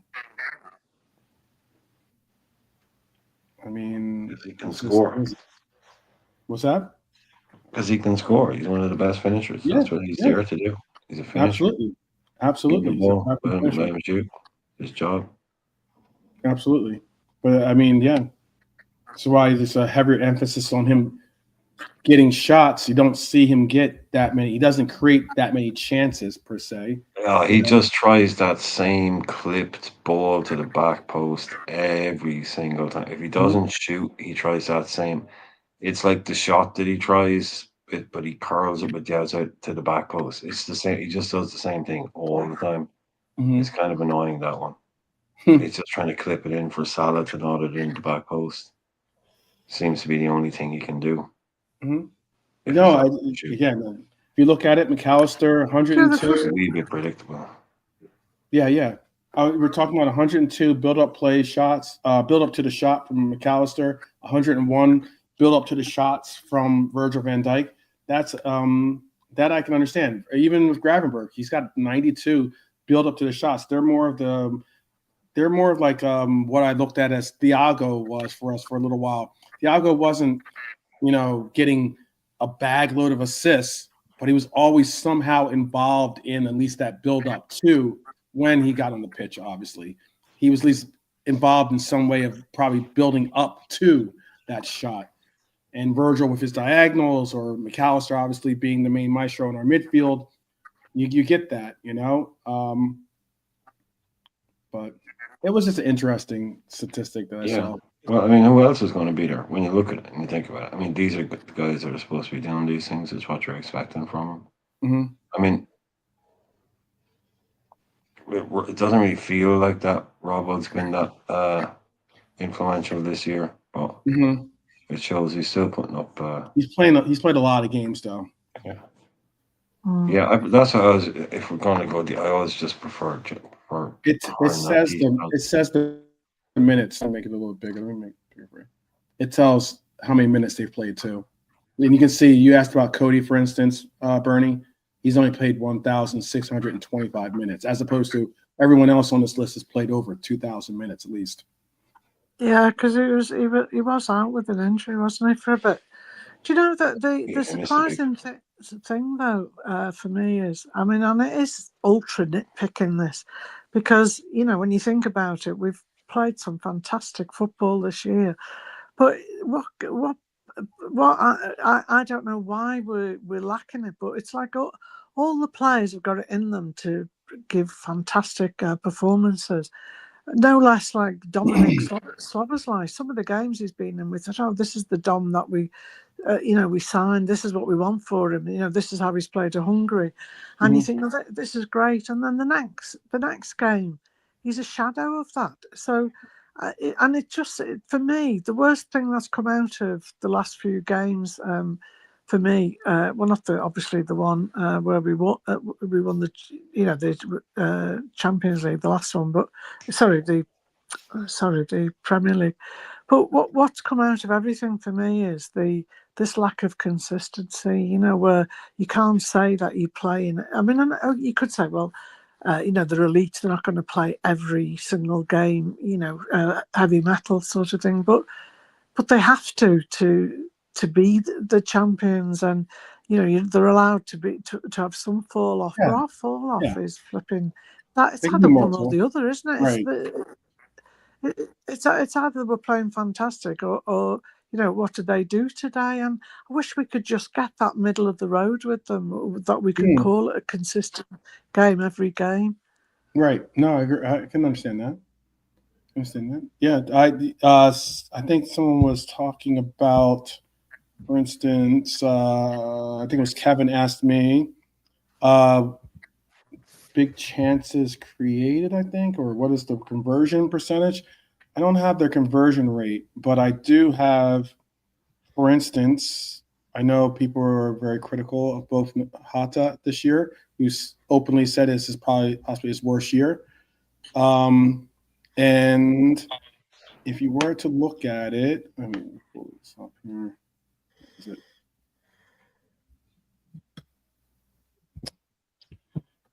Hata has missed 13. He's had 13 big chance misses. He's got an XG of 7.56, and he's got 6 goals from those 7.56 XG. Now,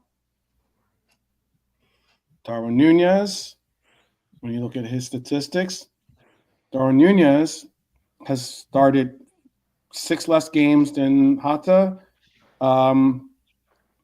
Has 5 goals from 5.2 xG, so he's like right on par with what he should be scoring technically, and he's missed 7 big chances this year. He's missed 7 big chances. So it's just interesting. We all know that Hata is much better than we're seeing him perform at the level currently. He knows it. Hopefully that inspires him to push on and get better. Same with Robbo. Robbo knows that he's not exactly on his best levels this year. Just had kind of like that cloud kind of hovering over him a little bit with some of the way that the plays have fallen, whether it's yellow cards, red cards, penalties given. It hasn't been fortunate for him. Kwanzaa's in that same boat. just some players that have had some unfortunate circumstances. You mentioned then about the big chances. Jota's had one of the big chances he had, but missed, was to convince Slot that he can be his number one striker. I think he's failed that chance to prove to Possibly. Slot be his number one. Maybe anyway. But we could start next season and he could be the number one choice again. It'll all be back to He could be. beginning of this He could be. season. Maybe. Look, I heard Slot say a very, very big. I'm paraphrasing, but he said he basically loves Hatta. He would play him every opportunity he could get. He would start Hatta any opportunity he has to start Hatta. He would do it. That's basically what he said. Do you think realistically that say Jota or Hatta and say who was the other players we were talking about? Just say Jota, for instance. Mm-hmm. Do you think realistically that he's going to come back to the form he used to have with us? Do you think Do you think that's a likelihood? No. Unfortunately, no. I think maybe as a super sub or something, but it's very difficult to really get in. It's very difficult to get rhythm as a super sub, and why I'm giving that answer as most likely not, as he most likely won't. Again, I think it's just because of the system and the way that he's playing, how it's orchestrated to not have him as being a focal point. If he was a focal point, he was able to get 10, 12, or not 10, 12, but 5, 6, 7, maybe 8 shots a game, the way that Mo Salah does. Okay, yeah, you could probably start to round into form, get confidence, get a little bit of swagger back. If you're going to get 13 touches, and you're not even going to get 13 touches and 2 shots in a game, if you're lucky. I'm hopeful that maybe I don't see it working out for him, because the Saudi club will offer a few bob. Like we'll get our cash, and the prospect of offloading him and Nunes to Saudi is a good one to me, to be able to say goodbye to both of them and start again with 2 new options would be terrific. I don't think Hatta would want to go to. I don't think Hatta would want to go to Saudi Arabia. He's getting on, isn't he now? What is he, 29 soon? It's not like these guys are paupers. I guess a big payday, but it's not like these guys don't make money. Yeah, but who else is going to buy him? No one in the Prem's going to buy him because he's injured a lot. No, there's teams that will. I think Wolves might make a cheeky offer. Maybe. Honest. Yeah, might happen. But with Josh, I don't think Josh is invested in us. I don't get me wrong; he's a nice guy, and I've got nothing against him. And when he's scoring for us, I think he's brilliant. But I don't think he's invested in us as a club. He's one of the few that doesn't go and kiss the badge, run to the fans, show his passion. He doesn't seem to have that. Now, whether that's just his personality, I don't know. With me, it's just the fitness. With Josh, I'm not asked about celebration. I know what you mean. Sorry, I watched him in the after we won the title, and afterwards on the pitch, and I watched him, and he didn't look that into it like a lot of the other players. I've only seen him a couple of times, but he didn't look like he was getting massively into it. But some people are like that. They're just like those people. It doesn't mean that they're not interested or that they're just, I don't know. It just doesn't. Some people aren't like that, are they? I'll ask you this question, and please, the panel. I know Nolante and JK are on mute, so I'll just ask it to Bernie, Lee, and Brian. Could it be a case? Bernie's talking about passion and the fire and the likes.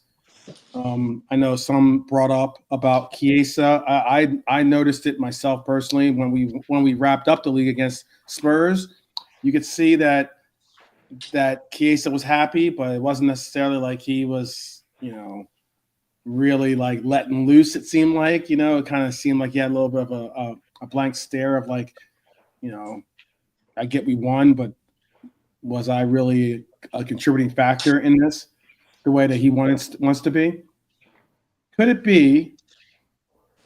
be that Slot isn't doing his players any favors by the way that he's treating some of the players with the playing time and the opportunities that he's presenting for them? Like it seems like he's kind of like taking it, like kind of like draining the souls of some of these players and Yeah, expecting. you wonder if Chiesa has done something to him, don't you? Sometimes you think Chiesa upset him in another way, like that's just unforgivable that he won't give the lad half an hour. Okay. When you think about it, okay, Bernie, when you think about it. well, no, when you think about it, if he's going to put the guy on the bench, is that, you know, who puts a player on a bench who's only worth 8 minutes in a game? Who's you know, his 8 minutes added to the 33 he's played this season is an out and out disgrace. Who would be on the 5 bench? minutes Is injury good time, enough for the bench of Liverpool. Bernie, there was 5 minutes injury time as well. Pardon? That bumped it up to 13. Yeah, that's what I'm saying. But, you know, like 33 minutes plus 8. Oh, yeah, sorry, on his injury time. So I forgot about that. But no, you know, like It's not even out. who would put a player on the bench if they're trained up all week and they're fit enough to go on the bench? Why would they only get? He joined, when did he join us? Was it Christmas or last season? No, he was injured, wasn't he, for a while? But even so, since he's been fit, he's got a total of 41 minutes plus injury time. Now, if he's good enough to be put on the bench, he's good enough to be on that pitch. So, you know, like you said, I don't know whether he has fallen out with him. Somebody said to me, the Dutch are arrogant and they don't like Italian players. That's a bit general, I think. You know? That's I think there's got to be something more specific. Was that K-Mac that said that to you, or you just joking? No. Shout out to No, it was K-Mac. Man United, mate. Okay. Football's came out then. Of course, there will be in continental Europe. Most countries don't really get on, so there'd be something in it. Yeah, they all have reason to dislike each other in continental Europe. Yeah. Like, why are you bringing Szoboszlai on for? Like, Szoboszlai got 2 assists last week. Start him then. You know what I mean? The guy got 2 assists last week. Start him, or put Chiesa with McAllister.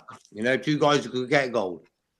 But that's why JK we're saying, and why I'm saying too, I'm in agreement with, I think, you know, for a lot of these substitution and rotation, I think myself, you, Mavante have been on very similar pages. And again, it's like, great, we see a player really do well, get a goal, you know, come in, automatically bring in some real impact into a game. And what's that result in? Bench. Not seeing him again for the 3-4 exactly. games. Exactly, bro. And this is the only worry I have with Slot. Like, for me, I'm really disappointed in Slot in the last 2 months. Like, he's done a great job Premier League wise. We lost 2 away, 1 at home. Today again, it's like the PSV game, the last game of the Champions League first phase. He picked a team that didn't want to win, and the result reflected that we lost 3-2. Same again today. I think if you're going to do changes, you got to do them subtly. You know, you got to do them not so much like that midfield today. It was too many changes. Hence why we didn't play great. And I think sometimes Arne Slot, big up for what he's done, but I think he could use a bit more common sense. Like, for me, I just feel like today he could have won that game. Like, Chelsea are not great, bro. You know, they're not great. We're not talking about the old days of Chelsea under Mourinho. This Chelsea is all right. Yeah, they were there for at least a draw. At least a draw. We should have gotten some type of point from this game. Yeah, even though we didn't play great. We Yeah. should have got something. And that's for me, champions mentality. Your mentality gets you over the line. I know fans are saying the season's over, there's 3 games left, 4 games left, blah, blah, blah. But at the end of the day, I want to finish the season as champions. And I don't want anyone to say, we beat you lot, though. You know, one of them ones. No, I get what you're saying because, I I looked at don't care about that shit. Chiesa, as Tiny little Barney was victories. saying. Go like that, Brian. What you say, Brian? No, I wouldn't care about that. Let them have their tiny little victories or whatever. Yeah, look, they beat us in a game. We won the bloody league. They finished whatever. I'm not saying I want us to lose every game, but it's not going to put a dampener on it for me. It'd be a bit weird if we went and lost every single game from now on. I think we'll step it up against Arsenal again, but it's not going to. It's not going to kill the vibe for me or kill the mood on it. It is. No, it could. If we get beat bad, that'll put a. Well, it will on your day, but I mean, if we lose, not today's result. I meant next week against Arsenal. If Arsenal come in and drop 3 on us or 4 on us or something like that, that'll put a real stinky vibe on. Yeah, and that's what I don't want. Yeah, it's not a cherry on a cake or anything, but I mean, look, put it to you this way: when that bus is going through Liverpool, nobody's going to be worried. No one's going to talk results about the Arsenal game. Sure. Yeah. Absolutely. No one's going to even mention Chelsea at the Bridge or something. The history books won't talk about the Arsenal result. They'll be talking about who won the champion or who won the league.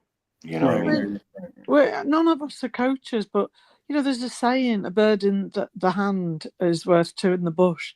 Well, for me, I would have played me good players and my squad. Sorry, my first team players would have played them in the first half. Secured the win. That's how I was saying yesterday. Try and get up 1 or 2 goals, get ahead, and then when you think, right, we're flying here, I can afford to bring in some of the other lads, give them a chance, give them a run out, see what they can do. He's reversed that, hasn't he? He's thought we'll try. Yeah, exactly, Bernadette. Yeah, we've had no rotation whatsoever, and then all of a sudden he rotates the entire midfield all at once, and it just didn't work, did it? Maybe if he'd have done like 2 out of the 3, or doing 3. I think he's sending a message.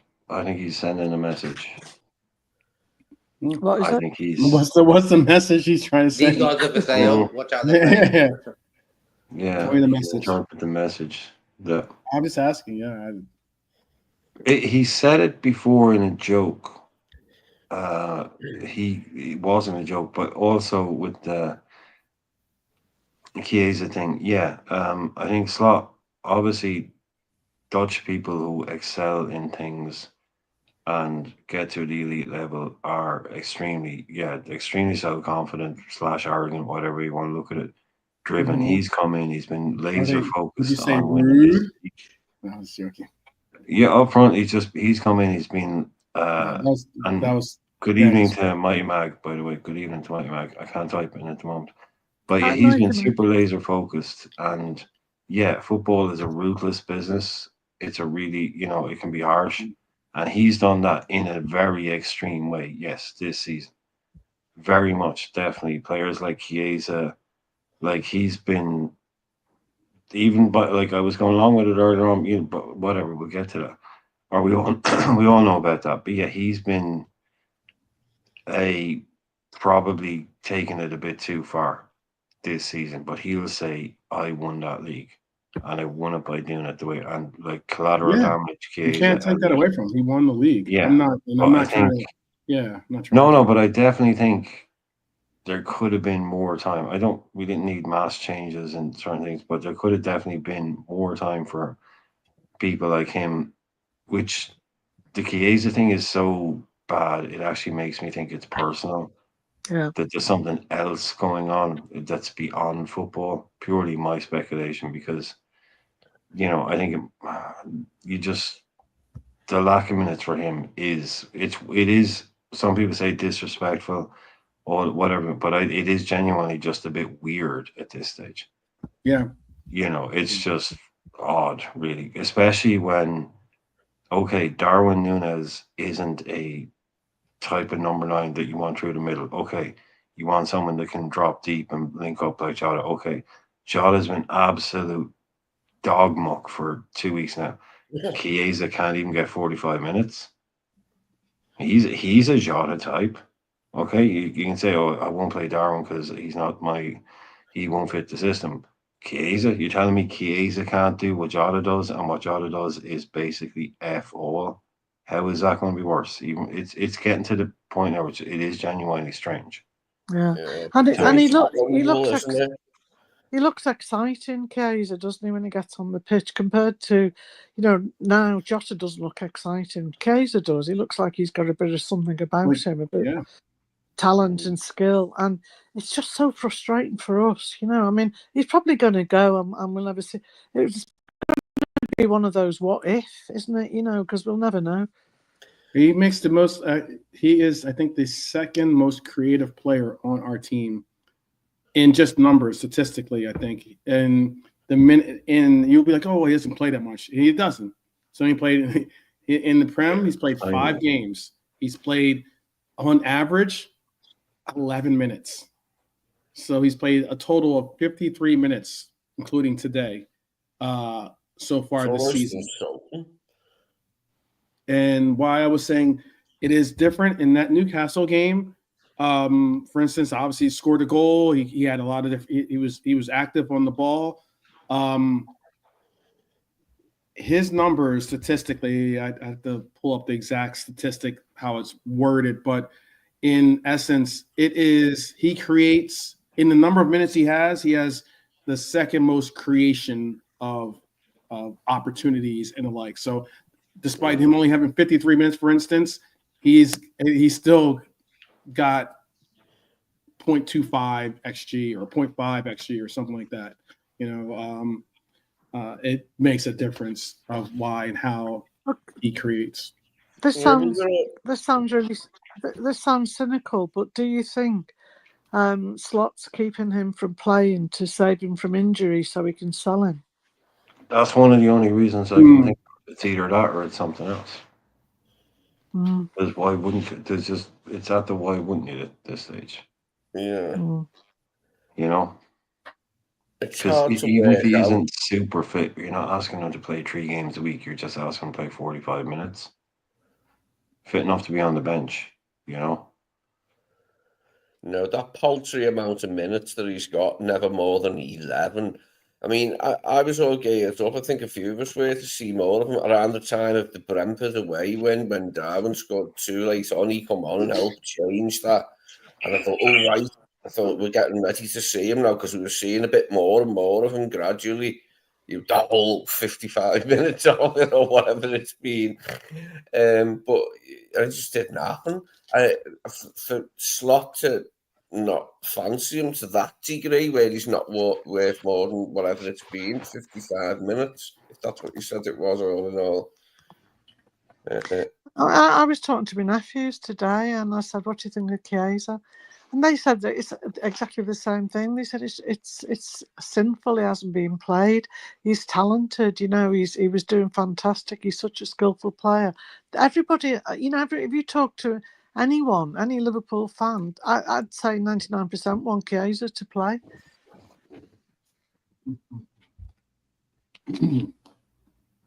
Well, just where and when, isn't it? Yeah. New 4. Won't be us, I don't think. I will admit, though, if it's a case of the coach is just stubborn, that's disappointing. Oh, and if it's a case where you're not recognizing a player's talents and just getting beyond your own stubborn pride and saying, I mean, I get people don't want to use Nunez. I get people don't want to possibly even use Hata. But if you have 2 dynamic players or 2 players that do create, are good enough to score, let's not act like this is Nunez's first year. Nunez has progressively gotten better in GA every year he's been here, except for this one, where he's had a complete fall off.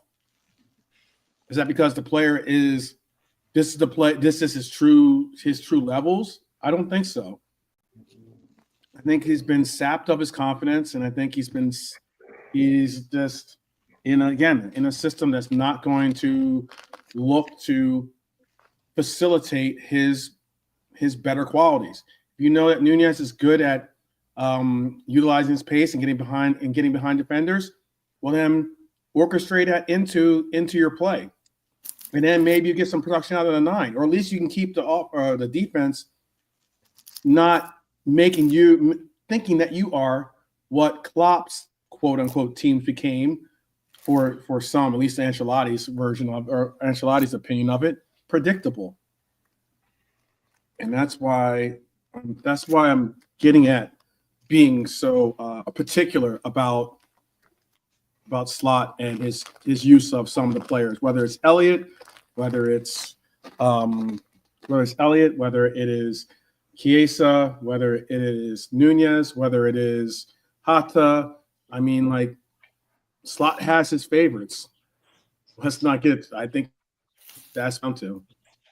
Maybe I don't know if Nollante's still unavailable, but I think even Nollante would agree with me on that one. I think Slot has his favorites, and if you're one of his favorites, you get a lot of leeway to make mistakes, to play poorly, and not have any fear of not starting that next game and getting another 50, 60 minutes. If you have that kind of confidence or that kind of backing, yeah, you're going to go out and just continue to do whatever you think is the process of getting better. But if you're a player like an Elliott who knows that this is my one and only start this entire year, I've got to make something happen. I've got to make the most of this. And despite the fact that I'm playing alongside players that are kind of already on vacation, I've got to do something, And that's where that's the kind of weird situation that we're in right now. I feel it might be a bit of a stretch to expect Ryan Gravenberch to play as many minutes next season as he has done this season for us. Mm-hmm.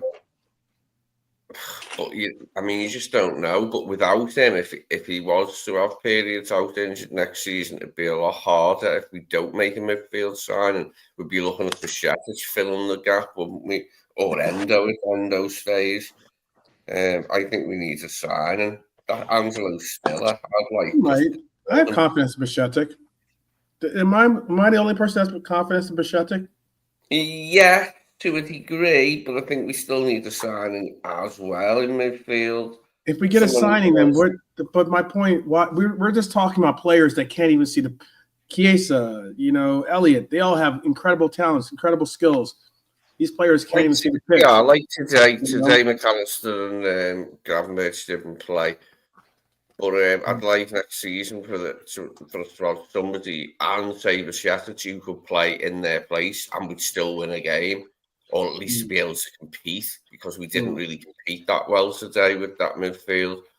So do you know what I'm saying? I could definitely do with a signing in midfield. I was reading an article that says the club doesn't see it as essential now that Gravenberch is coming in. Yeah, good number 6. I was like, yeah, but he's like a player that, could potentially get injured at some point. You've got to have a plan B for if players get injured. I mean, he's had a really good fitness record this season, but that might not be the case next season. He might have periods out. Yeah. I'm not altogether sure that Bajcetic is good enough to But if you have if you get this is why sometimes I question.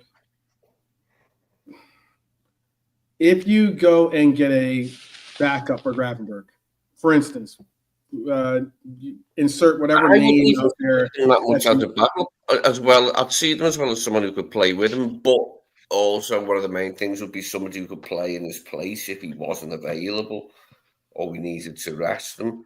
So I think that Angelo Stiller would be good. He sounds like his profile's right. I read an article and it said Slot's actually told, Hughes and Edwards, or whatever, he said, yeah, I'd be happy to have him on board project. But that's just that was just there's no proof that he actually said that. This is what the article claimed anyway. Slot would like the chance to have him as part of his project. This Angelo Stiller. Okay. So there's him, and there's a left back for Bruges, De Kuiper, they've only had him 2 seasons, but he's good. He's like he's done really good, but he'd be cheaper than Kirk has. He's an option at left back apparently Well, for us. what DM? We're way over time, so but we'll end in the next like 10 minutes or so. But what DM is it out there that you're saying is going to, if you were to insert him into the lineup, he would be a like for like when it comes to Grav? I don't know if still be like for like, but he'd be an alternative, and he'd also be someone I think who could play with Gravenberch But potentially. that's why I would say, like any other player, like I saw Pops just say something about my confidence in Bajcetic. Bajcetic might not be the exact mold of a Grav. I'm not saying that at all. But what I am saying is that he does have skills, and he has been tested in the Premier League. And I think he could be a complement to maybe a different approach to the DM, but still all the same, an approach towards the DM for us. I don't see it. He doesn't have the same confident ability to like progress the ball with from box to box the way that Grav does, but there's other parts of his game that could possibly be beneficial for us, and other parts of his game that have been beneficial for us. So, like, I hear what you're saying, I'm just asking the question of like, I just really hope we've got players lined up, and all this thinking of who we're going to go for and links you read about in articles. I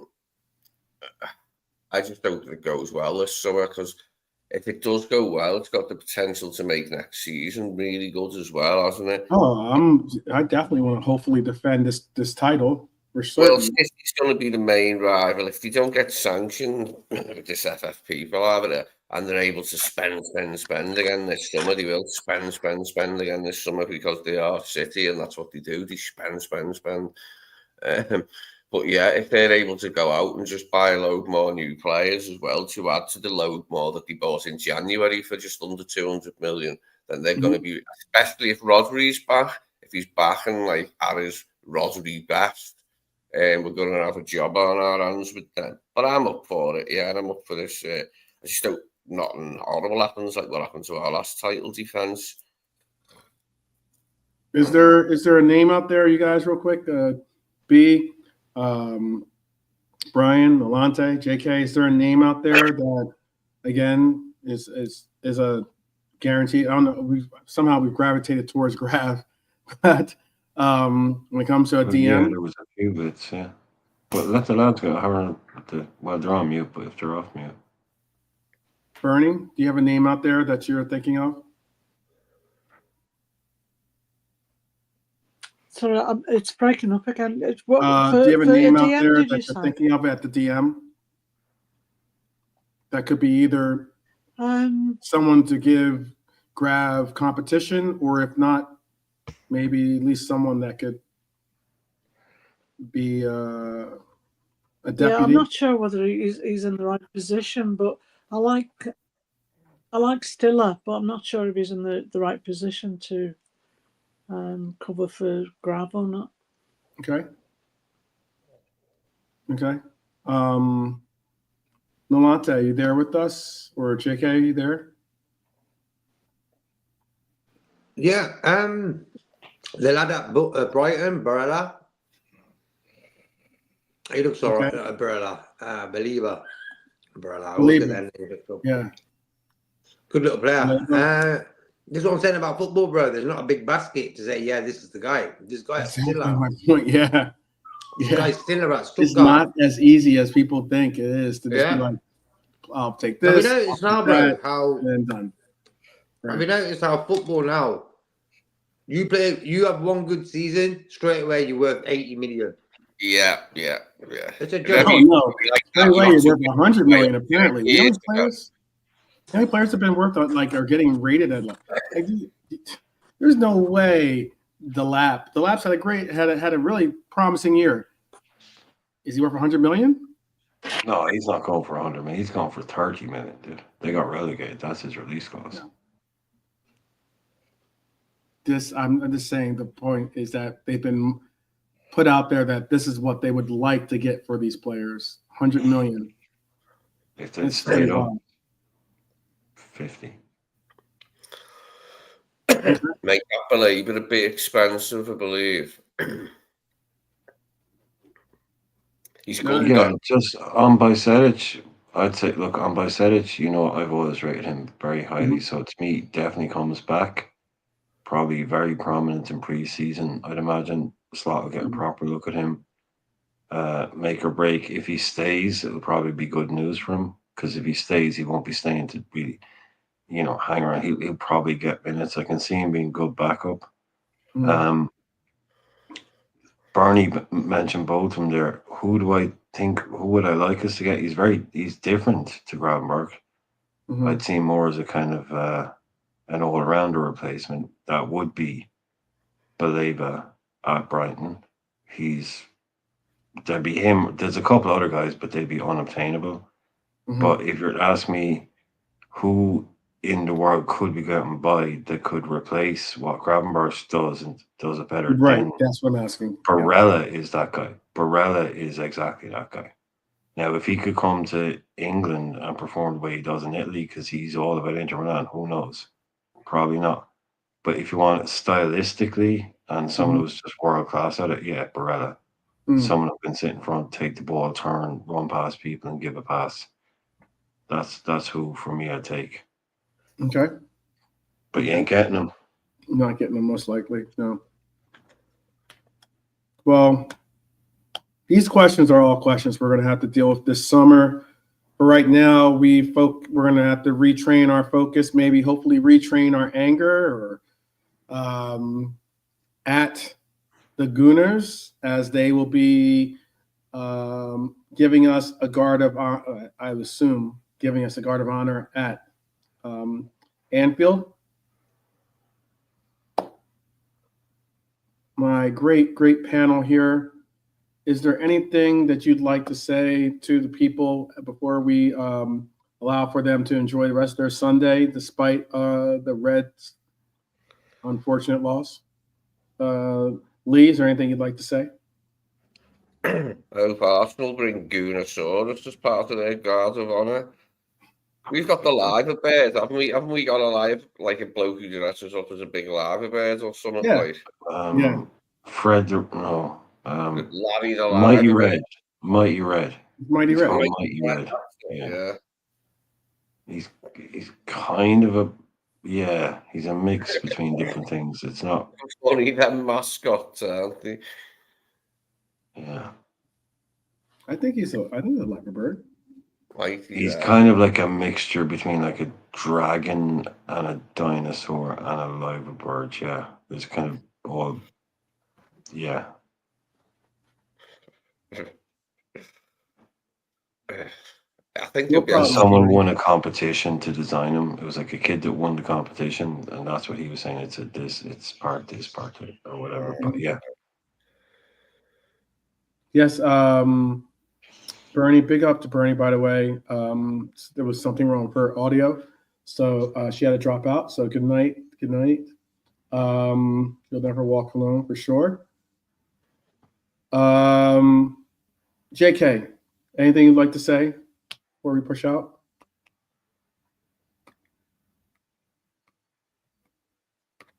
Maybe not.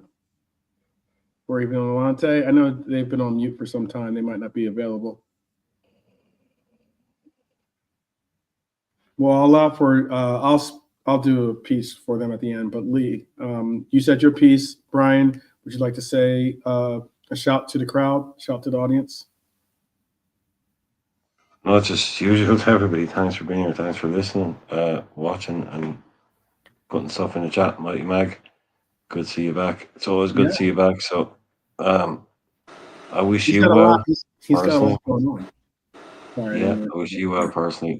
Your team, not always so much, but I still remember the good old days. Aspria, Genola, 4 3s. That's a Newcastle I always like to think of. But Yeah. thanks, JK. Evan. Yeah, Oh. congratulations on your fun tonight. You've obviously had lots of it. Yeah, he was getting it in. JK, I saw you come up. You want to say something now? No, just big up the chat as always, and everyone on the panel. Have a good night. See you soon. Definitely, Red Chili. Thank you for subscribing and definitely for giving us the like. Appreciate that. Be safe out there on your track to get some Stellas, and definitely massive respect to you too, Mighty Mag. And yeah, we are going to end the show here because we've got, just kind of like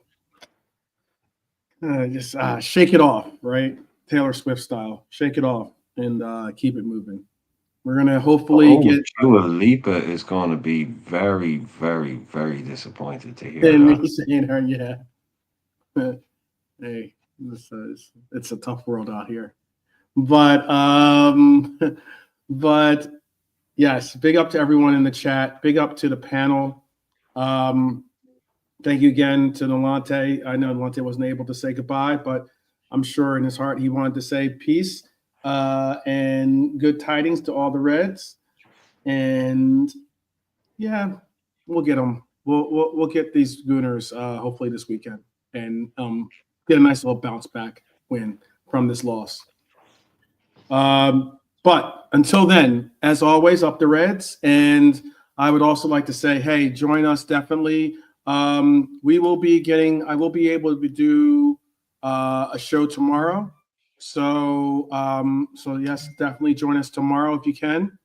And until then, people, definitely stay blessed. And as always, up the Reds.